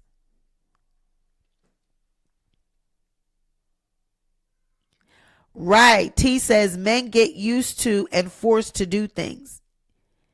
Makeup Lover says, yep, the secret doors. Kim Porter said that. And it was alleged that Kim was writing a book, that she was going to be coming out with a tell-all. And look what happened to her. Albie Shore had said that she spoke to him about what was going on behind the scenes. And he felt like she was murdered. So there's a lot that goes on. A lot of people probably knew what was going on with Cassie and Diddy. And, they just quietly watched and no one said a damn word. All right, so let's get back into this. All right, so we were at where he put her in the hotel and had her stay. So while in the hotel, she asked to go home to her parents, but Mr. Combs wouldn't let her leave. She lied to her mother when asked about an online gossip forum that reported the assault. Mr. Combs proceeded to instruct his assistant to purchase excessive amounts of gifts from Miss Ventura, which were delivered to the hotel room where she remained trapped. Miss Ventura was terrified, isolated, and unable to see a pathway out of Mr. Combs' abusive hold on her life.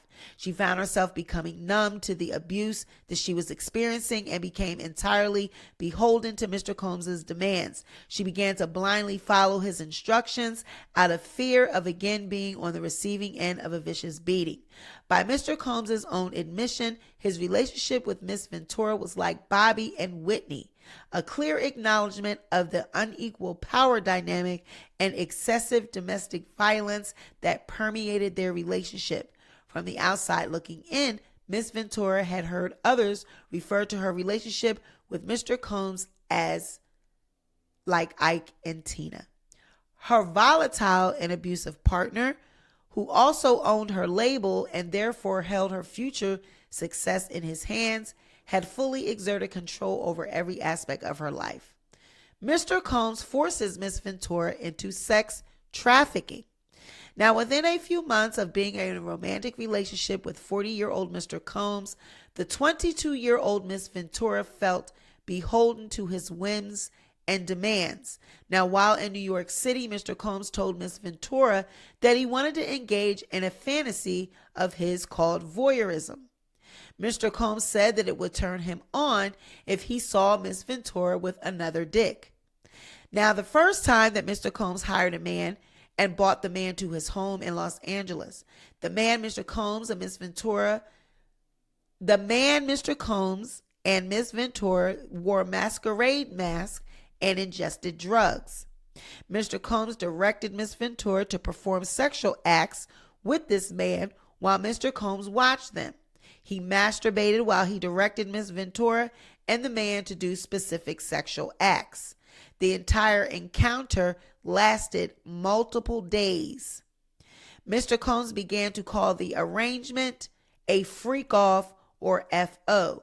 He would repeatedly tell Miss Ventura at random moments that he wanted an FO, and Miss Ventura was eventually expected to facilitate the location and the hiring of male sex workers. At certain points during Miss Ventura and Mr. Combs' relationship, he would insist on an FO weekly. Mr. Combs would repeatedly tell Miss Ventura that this practice was our thing and our secret. FOs would often take place in hotel suites, including the Trump International Hotel in Columbus Circle, Beverly Hills, the London Hotel in Los Angeles, the Intercontinental Century City, the Intercontinental Atlanta, the Intercontinental New York City, and the One Hotel in New York and in Miami, the Mandarin Oriental Hotel in New York and in Miami, the Fontainebleau in Miami, the Beverly Hills Hotel, and Shutters on the Beach in Los Angeles. So all these different hotels is where they would have their FOs. Okay?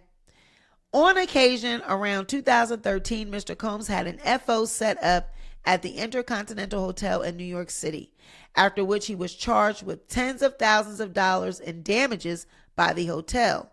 Upon information and belief, Mr. Combs' chief of staff, Tony Fletcher, paid the invoice charged by the hotel. Miss Ventura was eventually instructed to use websites and escort services to find male sex workers to participate the FOs. Mr. Combs told Miss Ventura to search for large black penises on the website. Sometimes Mr. Combs would pay to fly male sex workers to his location, including to multiple cities in the United States as well as abroad. He required Miss Ventura and his staff to help him make these arrangements. Mr. Combs' assistants would help to set up the FOs, including by setting up the hotel suites with baby oil and Astroglide. Mr. Combs always supplied Miss Ventura and the sex worker with copious amounts of drugs before and during the FOs. Miss Ventura was given ecstasy, cocaine, GHB, ketamine, marijuana, and alcohol in excessive amounts during FOs, which allowed her to disassociate during these horrific encounters. It became commonplace to get IV fluids in the days after an FO to recover from the excessive substances pushed upon her.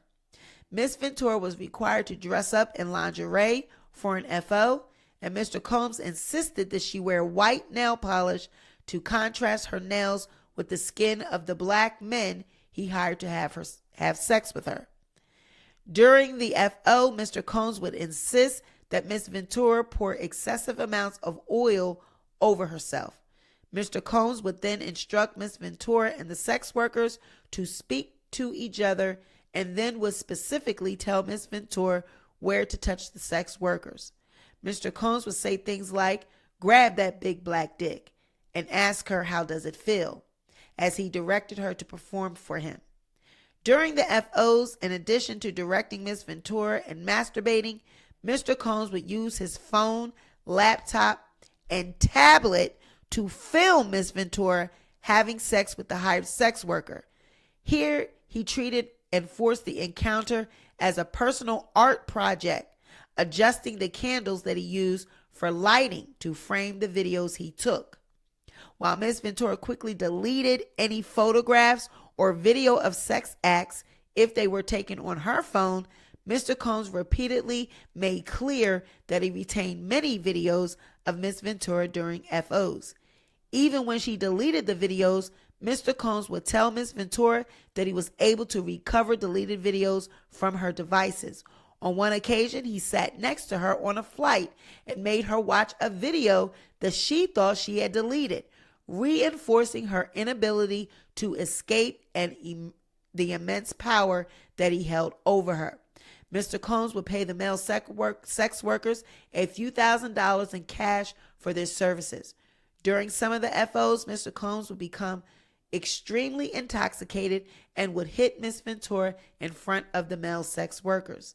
Miss Ventura was repulsed by Mr. Combs' demands, but between the physical beating and recognizing his incredible power and incredible temper, Miss Ventura became petrified of her partner and boss and felt that she could not say no.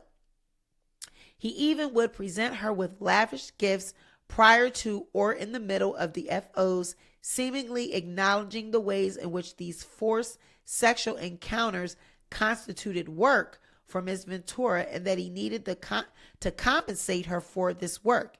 At one point, he had given her so many designer bracelets for FOs and immediately following his brutal beatings that she felt that she was shackled by his presence. Frequently, her anxiety before an FO would become so great that she would become physically ill, sometimes to the point of vomiting. While kneeling over the toilet, Mr. Combs would shame her into performing for him, eventually forcing her to get up and proceed with the encounter. She knew firsthand that telling Mr. Combs that she did not want to engage in FOs was met with anger and violence. In addition, any suggestion that Miss Ventura would refuse the FO or otherwise report Mr. Combs' abuse was met with ultimatums by Mr. Combs, who would say that Miss Ventura could not go to the police because she had a lot to lose. Around August 2015, for example, in the middle of a surprise birthday dinner for Miss Ventura's 29th birthday, Mr. Combs insisted that Miss Ventura leave the party and go to a hotel for an FO. When she expressed that she did not want to go, Mr. Combs had Miss Ventura cornered by his security staff in order to force her to leave with him. After this FO, Mr. Combs and Miss Ventura went back to the hotel room that Miss Ventura was staying in, where some of Miss Ventura's friends were already hanging out. Mr. Combs was severely intoxicated and at one point during the night picked up one of Miss Ventura's friends like a child and dangled the friend over the balcony of the 17th floor hotel suite. Miss Ventura and her friends were scared by Mr. Combs' erratic behavior, but Miss Ventura was heavily sedated because of the drugs she took to participate in the FO, and therefore was unable to respond to Mr. Combs' terrifying behavior.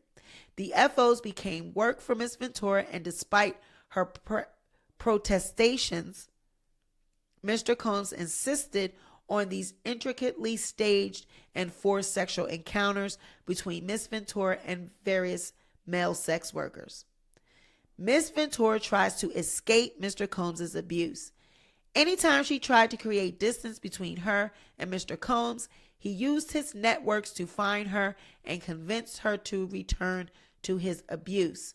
On multiple occasions, Mr. Combs sent his employees to lure Miss Ventura back. In 2011, during a rough patch in Mr. Combs' and Miss Ventura's relationship, Miss Ventura had a brief relationship with musician Kid Cudi. When Mr. Combs returned from a trip, he demanded another FO of Miss Ventura. She acquiesced. During this FO, Mr. Combs found Miss Ventura's phone and found emails between her and Kid Cudi. Mr. Combs became enraged and proceeded to place a manual corkscrew between his fingers and lunged at Miss Ventura. Miss Ventura ran away to stay at Kid Cudi's home to escape Mr. Combs' wrath.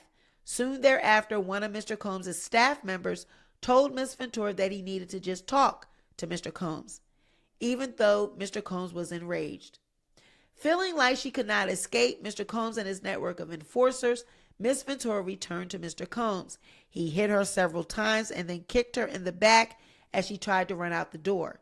She went to her parents' home in Connecticut, where her mother took pictures of the bruises that Mr. Combs left on Miss Ventura's body. In February of 2012, during Paris Fashion Week, Mr. Combs told Miss Ventura that he was going to blow up Kid Cudi's car and that he wanted to ensure that Kid Cudi was home with his friends when it happened. Around that time, Kid Cudi's car exploded in his driveway. Miss Ventura was terrified as she began to fully comprehend what Mr. Combs was both willing and able to do to those he believed had slighted him. Now let's stop right here. Does anyone know about the Kid Cudi explosion? Is that listed anywhere? This is my first time reading this complaint with you guys, so I don't know if that happened. Did that happen? Did Kid Cudi's car blow up? Do we have any receipts that he blew up Kid Cudi's car? Now, this thing, if this did happen, this would mean that Kid Cudi would have been able to testify and say, yes, my car did blow up in the yard, in the driveway or whatever. Yes, Diddy was the one that blew up my car. Also, when Cassie went home to her parents in Connecticut after that beating, and the mama took pictures, then that would mean these photos exist. And during this court, if they had went to trial, these pictures would have been entered as discovery, as evidence. And so they would have been able to show bruising of Cassie. Okay. And the parents probably would have been able to be witnesses to these beatings and seeing these marks and bruises on their daughter. So again, I believe that these situations did occur. I believe that Diddy did all of these things to Cassie. I don't think that any of this is a lie. I believe it. And I believe that Carisha, I believe Young Miami, I believe that she's going through this. I believe she's doing these FOs with Diddy. I see how they got this bond, and you know, she's down with Diddy through thick, thin. She loved the lavishness, but see, she's a city girl. She's a different breed, okay? He got Young Miami. Young Miami was already, you know, she's already known for her behavior, right? Cassie was young. She was manipulated. So that's the difference. Even though these women are both young, way younger than Diddy, Carisha is a different breed. Carisha's willing to do whatever to get that bag. And I believe that the voyeurism and the FOs and things, I believe that if they do partake in that, she wouldn't have a problem with it. I believe that she likes those type of, you know what I'm saying, encounters. Because I remember in one of her videos, when she first started getting with Diddy, in her video, she did a music video, and she had the, you know, S&M type gear, the whips and all of this. And she talks about him peeing on her and stuff like that. So I believe that she likes voyeurism, and that's why her and Diddy have such a bond. That's just my assumption by looking at their relationship. That's what I take away. When I look at them in public, their interactions, that's what I get. That's what it gives. That she's fine with it, that she's down with it. She'll do just like her, him, Saucy Santana. If they had a threesome, we would never know because Miami would be down with it. She's that type of female that men, you know, talk about, that will do all of these things, these golden showers. She says she likes that on her podcast. She liked when Diddy piss on her. So it seems like he probably might have been the one to introduce her to a lot of things, and she probably was already open to it because she's a freak, right? So they probably are the perfect match, the perfect pair. He lets, you know, he showers her with gifts, showers her with things. I don't think that he is putting his hands on Carisha. I don't think that he's beating her or doing anything violent to her, because I believe that she's like his partner in crime. She's willing to do all the dirty, nasty, trifling shit that he wants to do. So he don't gotta beat her into submission. She down with all of it. The partying lifestyle, the drugging and all of it. She down with it. She down to go away on a private island, whisk me away, and we do nasty, freaky shit. This is a different age than back in the 2000s. These kids and younger people in this age, this satanic and Hollywood lifestyles, they down with it. They selling their soul now for fame and riches. So these days when they come in the industry, they come in the industry knowing that this could possibly be a thing, that I got to do these type of things. They're good with it. They're okay with it. That's just what I get. That's what I get out of it.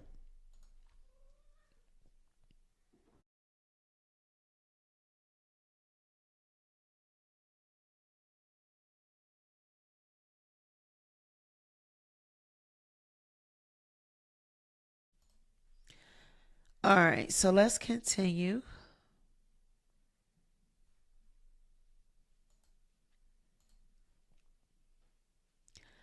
So when Mr. Combs, head of security and assistant, wait. Miss Ventura was terrified and she began to fully comprehend what Mr. Combs was both willing and able to do to those who he believed slighted him. In 2015, Miss Ventura spoke to a popular music manager at an after party in a hotel suite in Las Vegas. Mr. Combs saw her speaking to this manager and sternly told her to step into the bedroom adjoining the suite. In the bedroom, Mr. Combs beat Miss Ventura severely. She ran from corner to corner of the room, trying to avoid Mr. Combs' beating and kicking. When she tried to lock herself in the bathroom, he pushed through and punched and kicked her while she curled up under the toilet. Her screams were drowned out by the loud music playing in the outside of the hotel suite. When Mr. Combs' head of security and assistant saw Miss Ventura after the assault, they began to cry. Miss Ventura had 2 black eyes, a busted and bruised lip, and a huge welt on her forehead. Upon seeing the results of his vicious attack, Mr. Combs immediately took steps to conceal his wrongdoing. He forced Miss Ventura to stay at his home in Holmby Hills along with one of his sons. While there, Mr. Combs FaceTimed Miss Ventura and stated, "You gotta go up and put more makeup on. My son can't see you like that." She did put makeup on per Mr. Combs' demands. Miss Ventura felt that she had no choice but to obey her abuser. Even though security guards, assistants, and friends saw the situation she was in, no one dared to help her or speak up on her behalf. She therefore had no choice but to remain subservient. Later in 2015, while shooting a movie in Cape Town, South Africa, Miss Ventura began a flirtatious relationship with an actor. She spent New Year's Eve with this actor, but Mr. Combs soon found out. Mr. Combs called the actor and threatened him. The actor proceeded to call Miss Ventura and tell her, "You really need to call Mr. Combs." In and around March 2016, during an FO at the Intercontinental Hotel in Century City, Los Angeles, Mr. Combs became extremely intoxicated and punched Miss Ventura in the face, giving her a black eye. After he fell asleep, Miss Ventura tried to leave the hotel room. But as she exited, Mr. Combs awoke and began screaming at Miss Ventura. He followed her into the hallway of the hotel while yelling at her. He grabbed at her and then took glass vases in the hallway and threw them at her, causing glass to crash around them as she ran to the elevator to escape. She managed to get into the elevator, and when she got to the lobby, she quickly took a cab to her apartment. Upon realizing that her running away would cause Mr. Combs to be even more angrier with her and completely stuck in his vicious cycle of abuse, Miss Ventura returned to the hotel with the intention of apologizing for running away from her abuser. When she returned, hotel security staff urged her to get back into a cab and go to her apartment, suggesting that they seen the security footage showing Mr. Combs beating Miss Ventura and throwing glass at her in the hotel hallway. Upon information and belief, Mr. Combs paid the Intercontinental Century City $50,000 for the hallway security footage from that evening. So there's multiple hotels and people that aided and abetted in this behavior. They took $50,000 from him so that he could pay for that security footage, so that it wouldn't go to the police or anybody like that. After this, Miss Ventura left her home in Comstock and went to hide away at a friend's home in Florida. James Cruz, president of Bad Boy Management, tracked Miss Ventura down and told her that her single would not be released if she did not answer Mr. Combs' phone calls. A woman who worked at Sony Music reached out to her with a similar ultimatum concerning her record. Incredibly, Mr. Combs even convinced one of his attorneys to call Miss Ventura at this time. This lawyer told Miss Ventura that it's in your best interest to call Mr. Combs back. Each time Miss Ventura tried to run away, Mr. Combs and his powerful network would force her back to him. Mr. Combs' tight hold over her life had irreparably damaged her friendships. Around 2018, when Miss Ventura was with her friend Carrie Morgan in her house, Mr. Combs used his key to Miss Ventura's house and came in unannounced. He and Miss Morgan had an altercation during which Mr. Combs threw a hanger at Miss Morgan. Upon information and belief, the incident resulted in a settlement between Mr. Combs and Miss Morgan, and Miss Ventura ended up paying Miss Morgan additional funds in an attempt to resolve the dispute between her close friend and her abusive, controlling boyfriend. The relationship between Miss Ventura and Miss Morgan has been strained ever since this time. Seeing the extreme measures Mr. Combs took to keep a tight hold on Miss Ventura and isolate her from her support network, and having experienced the repercussions of rejecting his demands, Miss Ventura felt that saying no to Mr. Combs would cost her something: her family, her friends, her career, or even her life. Now, here is where Mr. Combs rapes Miss Ventura.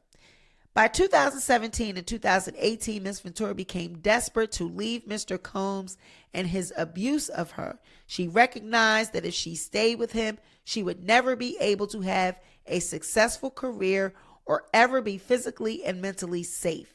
She therefore became determined to completely break away from Mr. Combs and his cycle of abuse, and made concerted efforts to avoid him.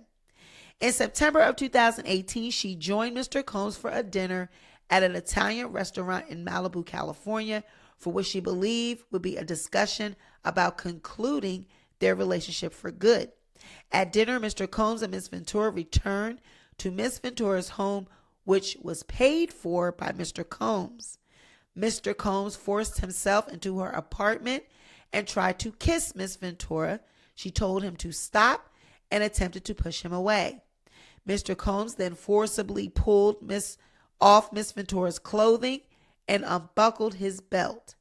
He proceeded to R-word Miss Ventura while she repeatedly said no and tried to push him away.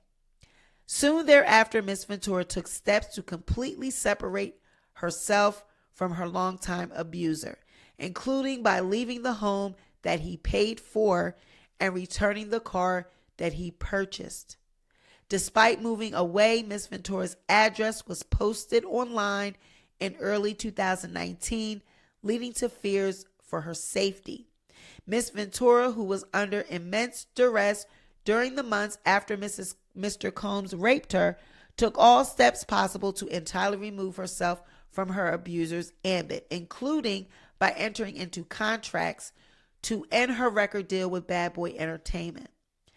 Mr. Combs' sexual and physical abuse of Miss Ventura has caused her lifelong harm.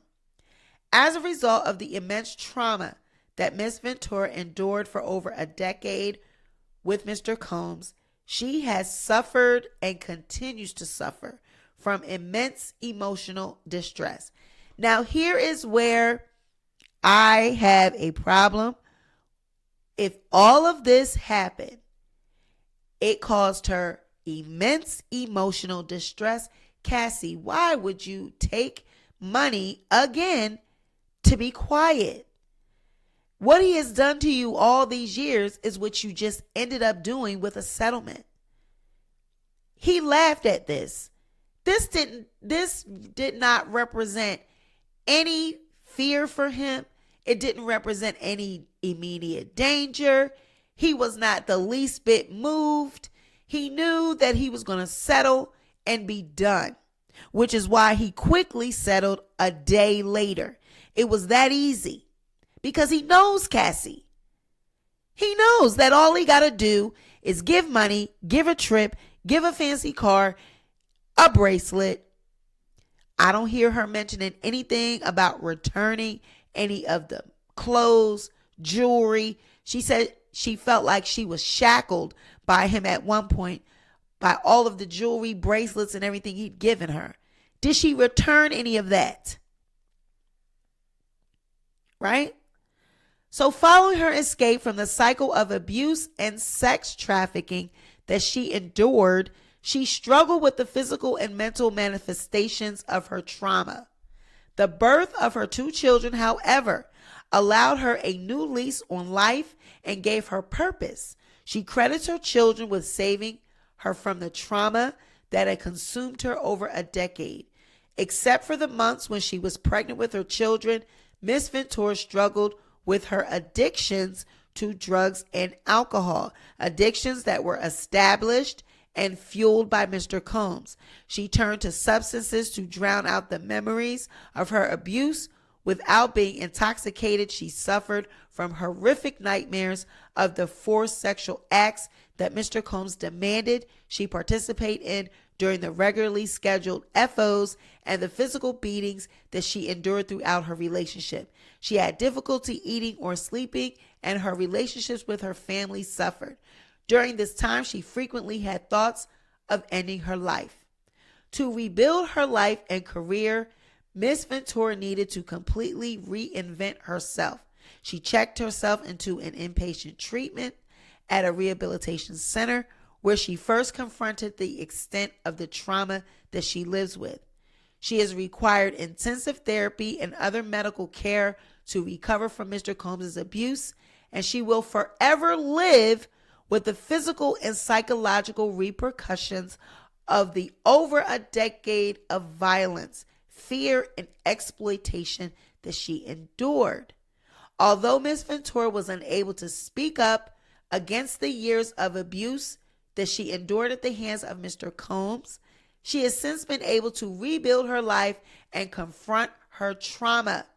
Thanks to the passage of New York's Adult Survivors Act and California's Sexual Abuse Accountability and Cover Up Act, she is now ready and able to also confront her abuser and to hold him and those who enabled his abuse accountable for their actions. Plaintiff repeats and realleges each and every allegation in all of the preceding paragraphs as if truly set forth therein. Wait, let me read that again. Plaintiff repeats and realleges each and every allegation in all of the preceding paragraphs as if fully set forth in. I don't know. Plaintiff is a victim of sex trafficking within the meaning of 18 U.S.C. 1591 A and B, and is therefore entitled to bring a civil action. The defendant's acts and omissions, taken separately and or together as outlined above, constitute a violation of 18 U.S.C. 1595. Specifically, defendant Sean Combs perpetrated sex trafficking of Miss Ventura by requiring her to engage in forced sexual acts in multiple jurisdictions, and all defendants benefited from Mr. Combs' venture by holding Miss Ventura, an artist signed with defendant Bad Boy Records and otherwise employed by other defendant dope corporations. He held her captive to his demands and desires. At all relevant times, defendant participated in and facilitated the harboring and transportation of the plaintiff for purposes of sex induced by force, fraud, or coercion. The defendant corporations have financially and otherwise benefited as a result of these acts and omissions by keeping Mr. Combs, the volatile and explosive owner of the defendant corporations, satisfied. They benefited from facilitating his behavior to the extent it kept the mercurial music mogul happy and kept Miss Ventura obedient to Mr. Combs and the corporation's interests. Defendant Combs and defendants Bad Boy Records, Bad Boy Entertainment, and Doe Corporations 1 through 10 formed a venture as defined by 18 U.S.C. 1591, given that they constituted a group of two or more individuals associated in fact, whether or not a legal entity. As a direct and proximate result of the defendant's unlawful conduct, as alleged herein above, the plaintiff has suffered physical injury, severe emotional distress and anxiety, humiliation, embarrassment, post-traumatic stress disorder, economic harm, and other consequential damages. The plaintiff also seeks reasonable attorney's fees as provided under 18 U.S.C. 1595. Now, that was the first cause of action. The second cause of action is violation of the New York Services for Victims of Human Trafficking. The plaintiff repeats and realleges each and every allegation in all of the preceding paragraphs as if fully set forth herein.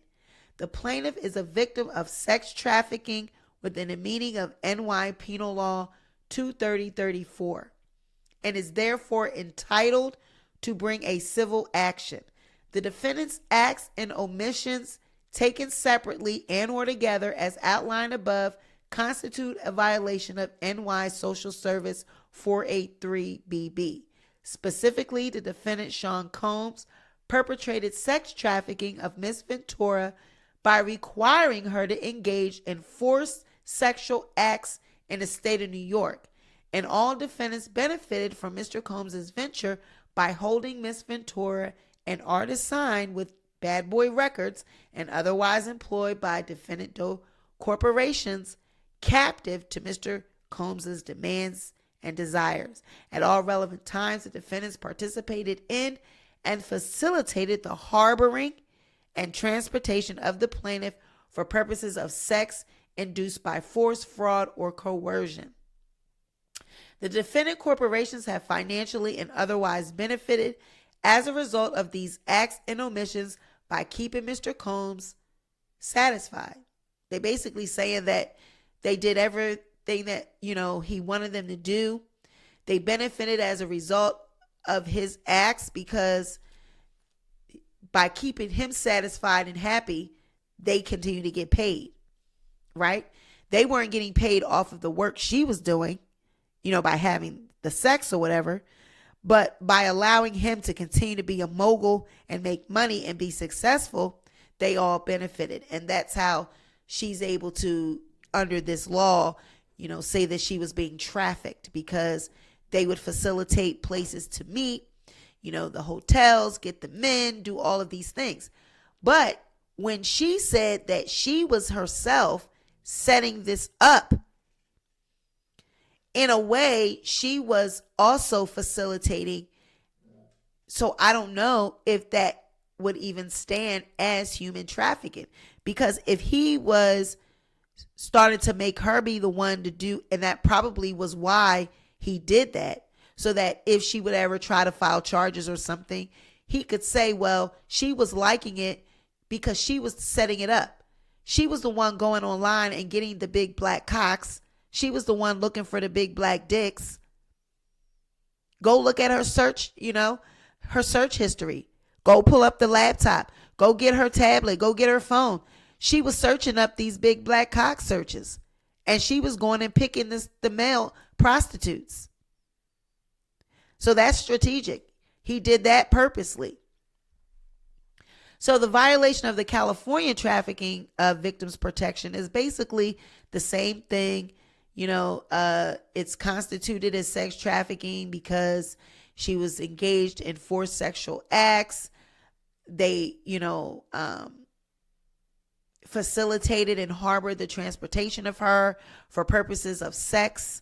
So this is how they're able to do the sex trafficking. So as a direct and proximate result of the defendant's unlawful conduct, the plaintiff suffered physical injury, severe emotional distress and anxiety, humiliation, embarrassment, PTSD, economic harm, and other damages. And she was asking for attorney's fees. Now, sexual battery,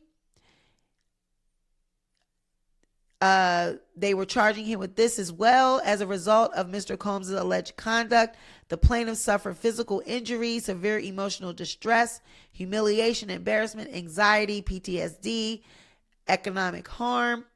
The conduct of Mr. Combs described above was willful, wanton, and malicious.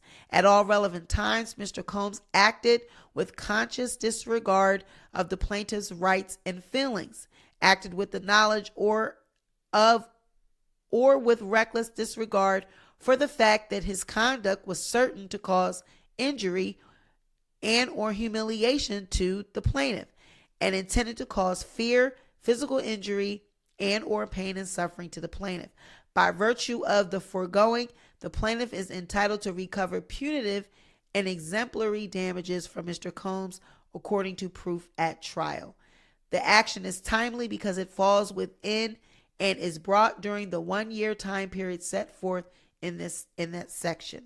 The claims brought herein allege intentional and negligent acts and or omissions of physical, psychological, and other injuries suffered as a result of conduct that would constitute sexual offenses as defined in Article 130 of the New York Penal Law. And such acts and or omissions were committed against Miss Ventura when she was over 18 years of age. And they make very, a conscious effort to always mention that she was over 18. So I don't know if that, in my opinion, it would make the charges even worse if she was underage. But I don't know if there's some kind of dismissal or if it doesn't constitute what it is that they were trying to go for if she had been underage. If it would have still been, that they would have been able to get the voyeurism or different charges that they were going for if she had been labeled a child.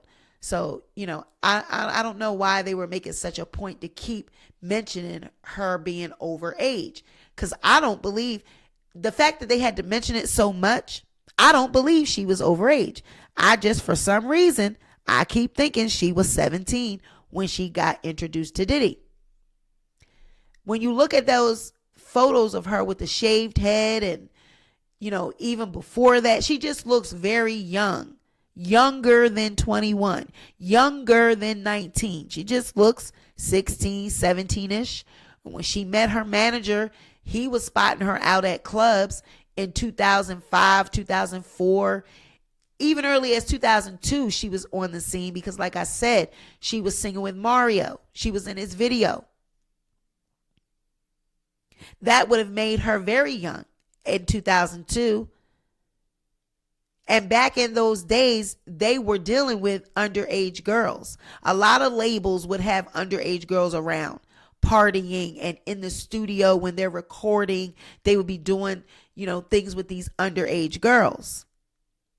So it would not surprise me if Cassie was underage and they just don't really want to put that all out there. Because then that would imply that her parents knew, other people knew that she was underage and they still allowed her to see Diddy. It would, would put a lot of people under the radar. That's what I think. Because even now, with it being set at, 19, 20, whatever, that's still 37, 39. That's still a big ass age difference. The plaintiff repeats and realleges each and every allegation in all of the preceding paragraphs. In this fifth cause of action here, they're talking about the sexual assault. They're saying that Mr. Combs subjected Cassie to sexual abuse, sexual battery, rape, and forcible act of sexual penetration as defined in California Penal Code.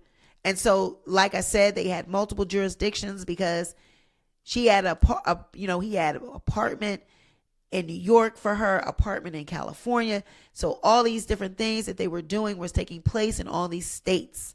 So this is why they're mentioning different penal laws for different states, because the different allegations are falling under each statute, you know what I mean, for where it happened at with the male prostitutes.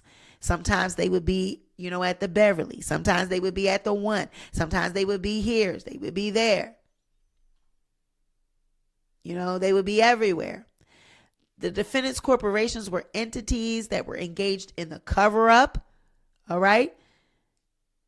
Because those corporations took efforts to hide evidence relating to the above described sexual acts and assaults that incentivized these individuals to remain silent or prevented information relating to the sexual assaults from becoming public.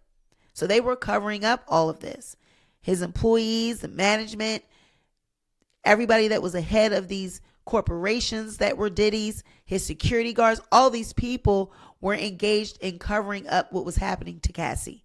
They knew that they were doing these FOs. They were seeing even Gene Dill, he probably seen some of this.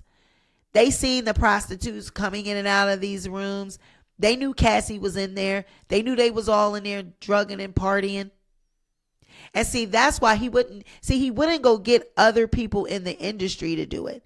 They wouldn't get, that's what kind of surprised me. I was like, okay, well, at least they're not saying in this lawsuit that he had his friends or other men in the music industry to forcibly assault her.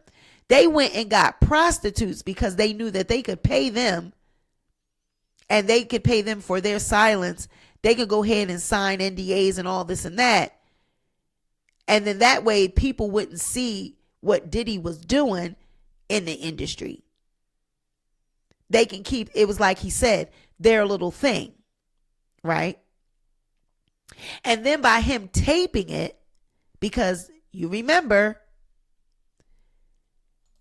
in the report, she says that he taped it.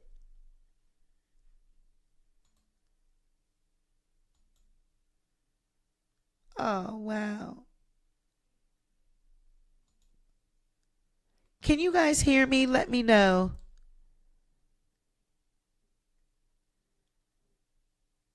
Let me know if you guys can hear me, because I do believe that my camera may have cut off. Child, my camera I think my camera, the actual, the camera died. Yeah. So you guys can hear me, but I'm not going to be able to put the actual camera back on because the camera has kind of like died out. Yeah, so the camera cut off. So what I'm going to do, I'm just going to finish it up with the audio. But so what he would do, he would tape it, right? He would tape this because, hold on one second.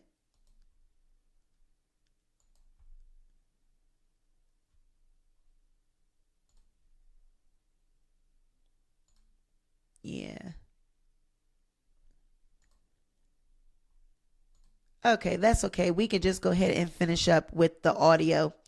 But what he would do, he would tape all of this, because if he taped it, then that means that he can show her in compromising positions. He can show her with these prostitutes. And then people will be looking at her as though she's the bad guy. Ooh, you was with these prostitutes. You was doing drugs, blackmail, if he were to release that. So she wouldn't want anybody to know that she was having male prostitutes and she was doing these FOs with Diddy, and that she was, doing drugs, and she, especially her being as young as she is, she wouldn't want people to know. She wouldn't want her family to find out. And that's what they do. That's what they do in the industry, the Hollywood society. They blackmail you with videos, so that if you were to ever think about exposing them, they got the videos. You see what she said in the complaint, that he was sitting next to her on a flight and he just pulled out the video out of nowhere, a video that she thought she deleted. He pulled it out and showed her as if to say, I can show you at all times that you can't delete anything. I can go back and I can recover deleted footage. So I got you. So that's, that's blackmail, and that's got to be scary. That's got to be, humiliating, just to know that someone is holding that over your head and that they can expose you at any time. So that's why he recorded it. Plus, he want to be nasty and look back at it and be able to jerk off and all that type of shit. And then by her being high, they would be having their little escapades at home. He want to probably put it on video so they can watch it, put it on the big screen. And he's enjoying it, but she would be repulsed by it. So she would have to stay high in order to pretend like she was liking it. So this had to be, this is really a lot. Hey, Big Barty G, this is really a lot. And at the end of the day, I believe to some extent that a lot of this was occurring. I believe that her being young, she was impressionable. Diddy had Kim Porter, who was a little older, who had kept his secrets all these years. And, he wanted somebody young. He was tired of the OG. He wanted someone young that he could flaunt his fame. He could flaunt the fortune. Kim was tired of his ass. Kim I know you. I know what you did with Andre. I know what you did with this person, that person. I know what you did to get to your fame. And he was tired of having Kim around. See, he couldn't kick Kim around and knock her around and do half of what he could do to someone like a Cassie, because Kim already knew the deal. Kim had a one-up on him, right? So he didn't have that level of control with Kim that he could have with someone that was naive like Cassie. You understand where I'm coming from with that? Kim would say, I'm a blackmail your ass. You ain't gonna blackmail me. I'm gonna blackmail you. Anything that I got on you will make you look bad. So I can see him wanting to take her out and want her out the picture, just to go on with someone young like Cassie, because, she's not used to the fame, the fortune, the money, the cars, the jewelry. Like her parents said, they could tell that something wasn't right, but they were happy with her newfound success. They were happy with the riches. They were happy with the money. They didn't want to take that from her. They didn't want to take that experience by being Debbie Downers and saying, oh no, Cassie, this isn't right. Something's not right. Don't take these gifts. Don't take this play. They didn't want to be the ones to rain on her parade. And at the same time, they wanted the money too. Shit, they wanted what he had to offer as well. And like I said in the beginning of the video, a lot of times this is what rich people do. Rich men that are controlling the younger women, they get the parents involved, because if I can get your parents to trust me, then I can get you to speak on my behalf to your daughter. I can have your daughter listening to me, and I could be manipulating her, but at the same time, I could be doing the same to your parents. And then when you try to leave me, your parents is going to tell me where you're at when I call. They're not going to hide you. They're going to give you up to me, because I'm paying them. I'm giving them money. I'm paying bills for them. Probably paying for them to live in the house. Paying for the mama to go on shopping sprees. You know what I'm saying? So like I said, the only thing that, bothered me about it was the settlement. I'm like, okay, so if you were standing for victims and you were clearly, everyone was rallying, all the women, were rallying behind her, and we looked like we were about to be gearing up for finally Diddy being exposed. Finally, this man's going to get what he got coming to him, right? Everybody's like, yeah, Tupac, they got the murder. That person's on trial. They're going to find out Diddy got something to do with that. Oh, and now Cassie's coming out exposing him. Yeah, we about to get our retribution when it comes to this Diddy. We about to find out everything. He's going to jail. And then what happens a day later? Cassie does what she always does. Cassie shows Diddy that he has power and control over her life, because all you got to do is throw money at the situation and it goes away. That's what he's been doing. Throwing money at the bruises, throwing money at the scars, throwing money at the rapes, throwing money at the voyeurism. Money, money, money. And magically everything disappears. Magically, he gets to stay looking like the knight in shining armor. He gets to stay looking like the music mogul. He gets to stay looking like the hero. Because even now, with the public knowing all what they know, he's not going to get canceled. This is not going to affect him. No brands are going to drop him. He's not going to lose any endorsements. His companies aren't going to suffer. Nobody's going to boycott his Ciroc. They're not going to take Ciroc off of all the shelves in the bars. None of that's going to happen. It's going to be, oh, Cassie came out. She made all these allegations. While shocking, while concerning, we still love Diddy. Diddy will not be canceled. Diddy is too powerful. Diddy is a billionaire. Diddy has his hands in too much. He has his hands in too many high places. He sits high and looks down low, which is why everybody makes fun of the Diddy parties. All of these rappers and men, they talk about what goes on, but still and yet they will not look Diddy in the face and call Diddy out. Diddy can still go around to Breakfast Club, Drink Champs, and different places and play that Playboy act. And like he said with Fab, oh, we ain't really party, daddy. Oh, I like it when you talk to me, daddy. I like when you talk like that. Oh, we really ain't really party. And nobody really does nothing but laugh. For years, it's been known what goes on at the Diddy parties. And no one does anything but laugh. And nobody does anything but raise an eyebrow, but still look the other way. Why? Money. Diddy's a gatekeeper. They passed that on to him. Andre Harrell, Clive Davis, they all passed that. They passed that down to Diddy. Diddy's not going anywhere unless he violates some Illuminati law or whatever and he offends somebody high up. He's not going nowhere. Unless he does something that's wrong in the high ranking, he's not going nowhere. He will remain in his position of authority.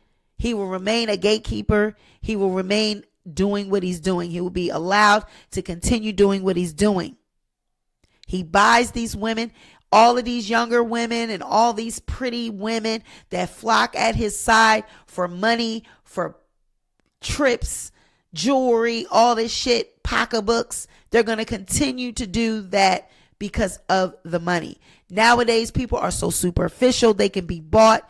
It doesn't matter how much they can be bought. People can be bought now for $5,000. People could be bought now for freaking YouTube channels. We see it every day on YouTube. People can be bought for way less than what Cassie went through financially. So do I believe all these things happen? Absolutely. Am I in agreement with the settlement? Absolutely not. Because if you were victimized, if you were abused, if all these things happen as you say they did, and at first you were wanting to be a champion for victims and you were wanting to do all of this, and now all of a sudden you, in one day, all of that goes away. You take the money and run. You sign another NDA. You're gone. It's done. Finito. It's over. You agree to never speak on it again. I have a problem with that. Because that tells me that there's no way you could be that traumatized then. There's no way that everything that you said in this report, it cannot be true because you're ready to be done with it.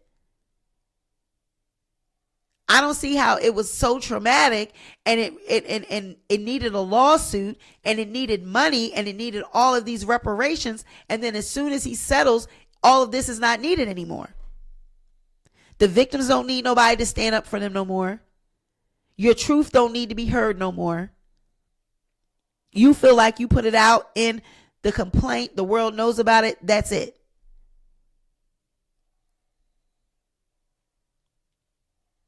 So that's the problem that I have with it. I don't believe it's a lie. I don't believe she lied at all.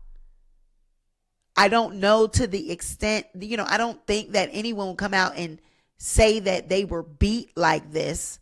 I'm not going to say she's lying and it wasn't as bad as she's making it. I wasn't there. So I don't know. I would never attempt to downplay someone's abuse and take away from the trauma and the level of abuse. I wasn't there. I don't know. But if it was that detrimental and it was that bad, why did it only take a day of publicity and then all he had to do was throw money at it and you went away? So it makes people wonder, and it makes people stop to think, are some of these narratives that some of these male celebrities are saying that you just wanted money? Is that true? Even though they're saying, yeah, he probably did do this shit. And I believe like people, the athletes, rappers, and people that would speak about it, I believe they would say, yeah, Diddy did it. They know he did it. But she just wants money, because why now is she speaking out? They are not saying he didn't do it.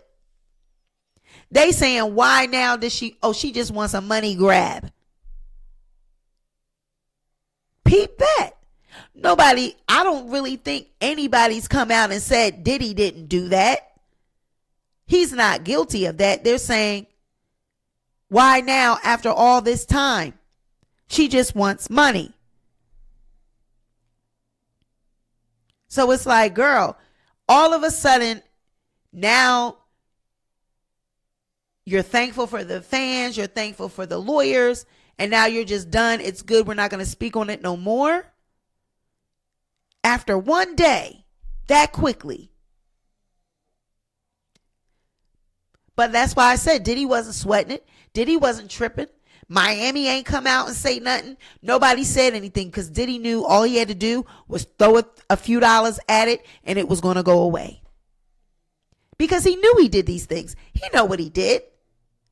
He knows that Cassie would have murdered him in court. He knows it. She knows it. And so I feel like maybe she was sitting on this moment and she knew that he did all these things to her. She was waiting on the NDA to expire. And she said, once this NDA expires, I'm going to go get my coin. And he knew that she was going to be able to get that coin. That's why he just hurried up and settled. It didn't even need to take no weeks, months. We ain't even have to go to court. I'm settling within a day because he knew that she had proof. He knows that there's somewhere some bones are buried down around there to that mama house. He know that there's some photos. He know that there was some evidence, people to stand and speak out against him. If they had went to trial, people would have started getting subpoenaed. Gene Dill, all these ex-employees, people he done did wrong, people he ain't gave no money to. You see now he round there signing, giving Mace and giving everybody they royalties and all this. There's a reason he was around there doing all these things. He might have knew that she was about to come out with this lawsuit. He said, man, let me go on ahead and start giving. I don't know how long I'm going to be around. Let me start paying people so that they don't start telling what I was doing back in the day. Another thing, money. It's proof that he pay employees. He throws money at people. And what do? Go away. All of a sudden, they complaints and the shit that they got wrong and the gripes go away. They mysteriously and magically go away. So that's about sums it up for me, you guys. Drop in the comments, and I'm interested to know what you think about this. Why is Cassie, at the end of the day, survivors, victims, people that been through this, I think that they were happy to see that Diddy was going to finally get exposed. People were going to finally hear about all of the dark deeds. I think that's what people really wanted to know. I don't think people really even cared about the fact that, people, I don't think they second guessed it at all. Like, oh, no, he wasn't beating her. I think people automatically, they were open to it. They believed it. They were ready, and they were ready to hear about it. Everybody wanted the tea. They was ready to hear all of the gory details, all the juice. And she just shut that shit down by taking a settlement. He threw money at it, and away they both went. The attorney said that nobody's going to talk about it anymore. That's it. So there won't be a book. All of those thinking that there's going to be a book, there won't be one. There will not be a book. She has signed a settlement deal. And when you sign a settlement deal, usually there is an NDA in there that is stating that you cannot issue any type of interviews, any tell-all statements, any books, publications, nothing. You are agreeing to take this money and go live your life and stop talking about me. Goodbye. And that's what she did. So I'm pretty sure there's going to be victims, and people have a problem with Cassie at the end of the day, because they're going to say, girl, you folded. You folded. And you were supposed to be standing for victims. You folded. And that was quick. A day. 24 hours. If that. He had that wire transfer ready. Okay? He made that deposit quick. He made that shit happen fast. Here you go. Immediately after he saw this, hit the fan, boom. But I think, we're just now seeing it. It hit the press. 11/16, she filed this. I'm pretty sure attorneys and everybody behind the scenes, he knew about it. You know what I'm saying? This settlement deal was probably already being worked out.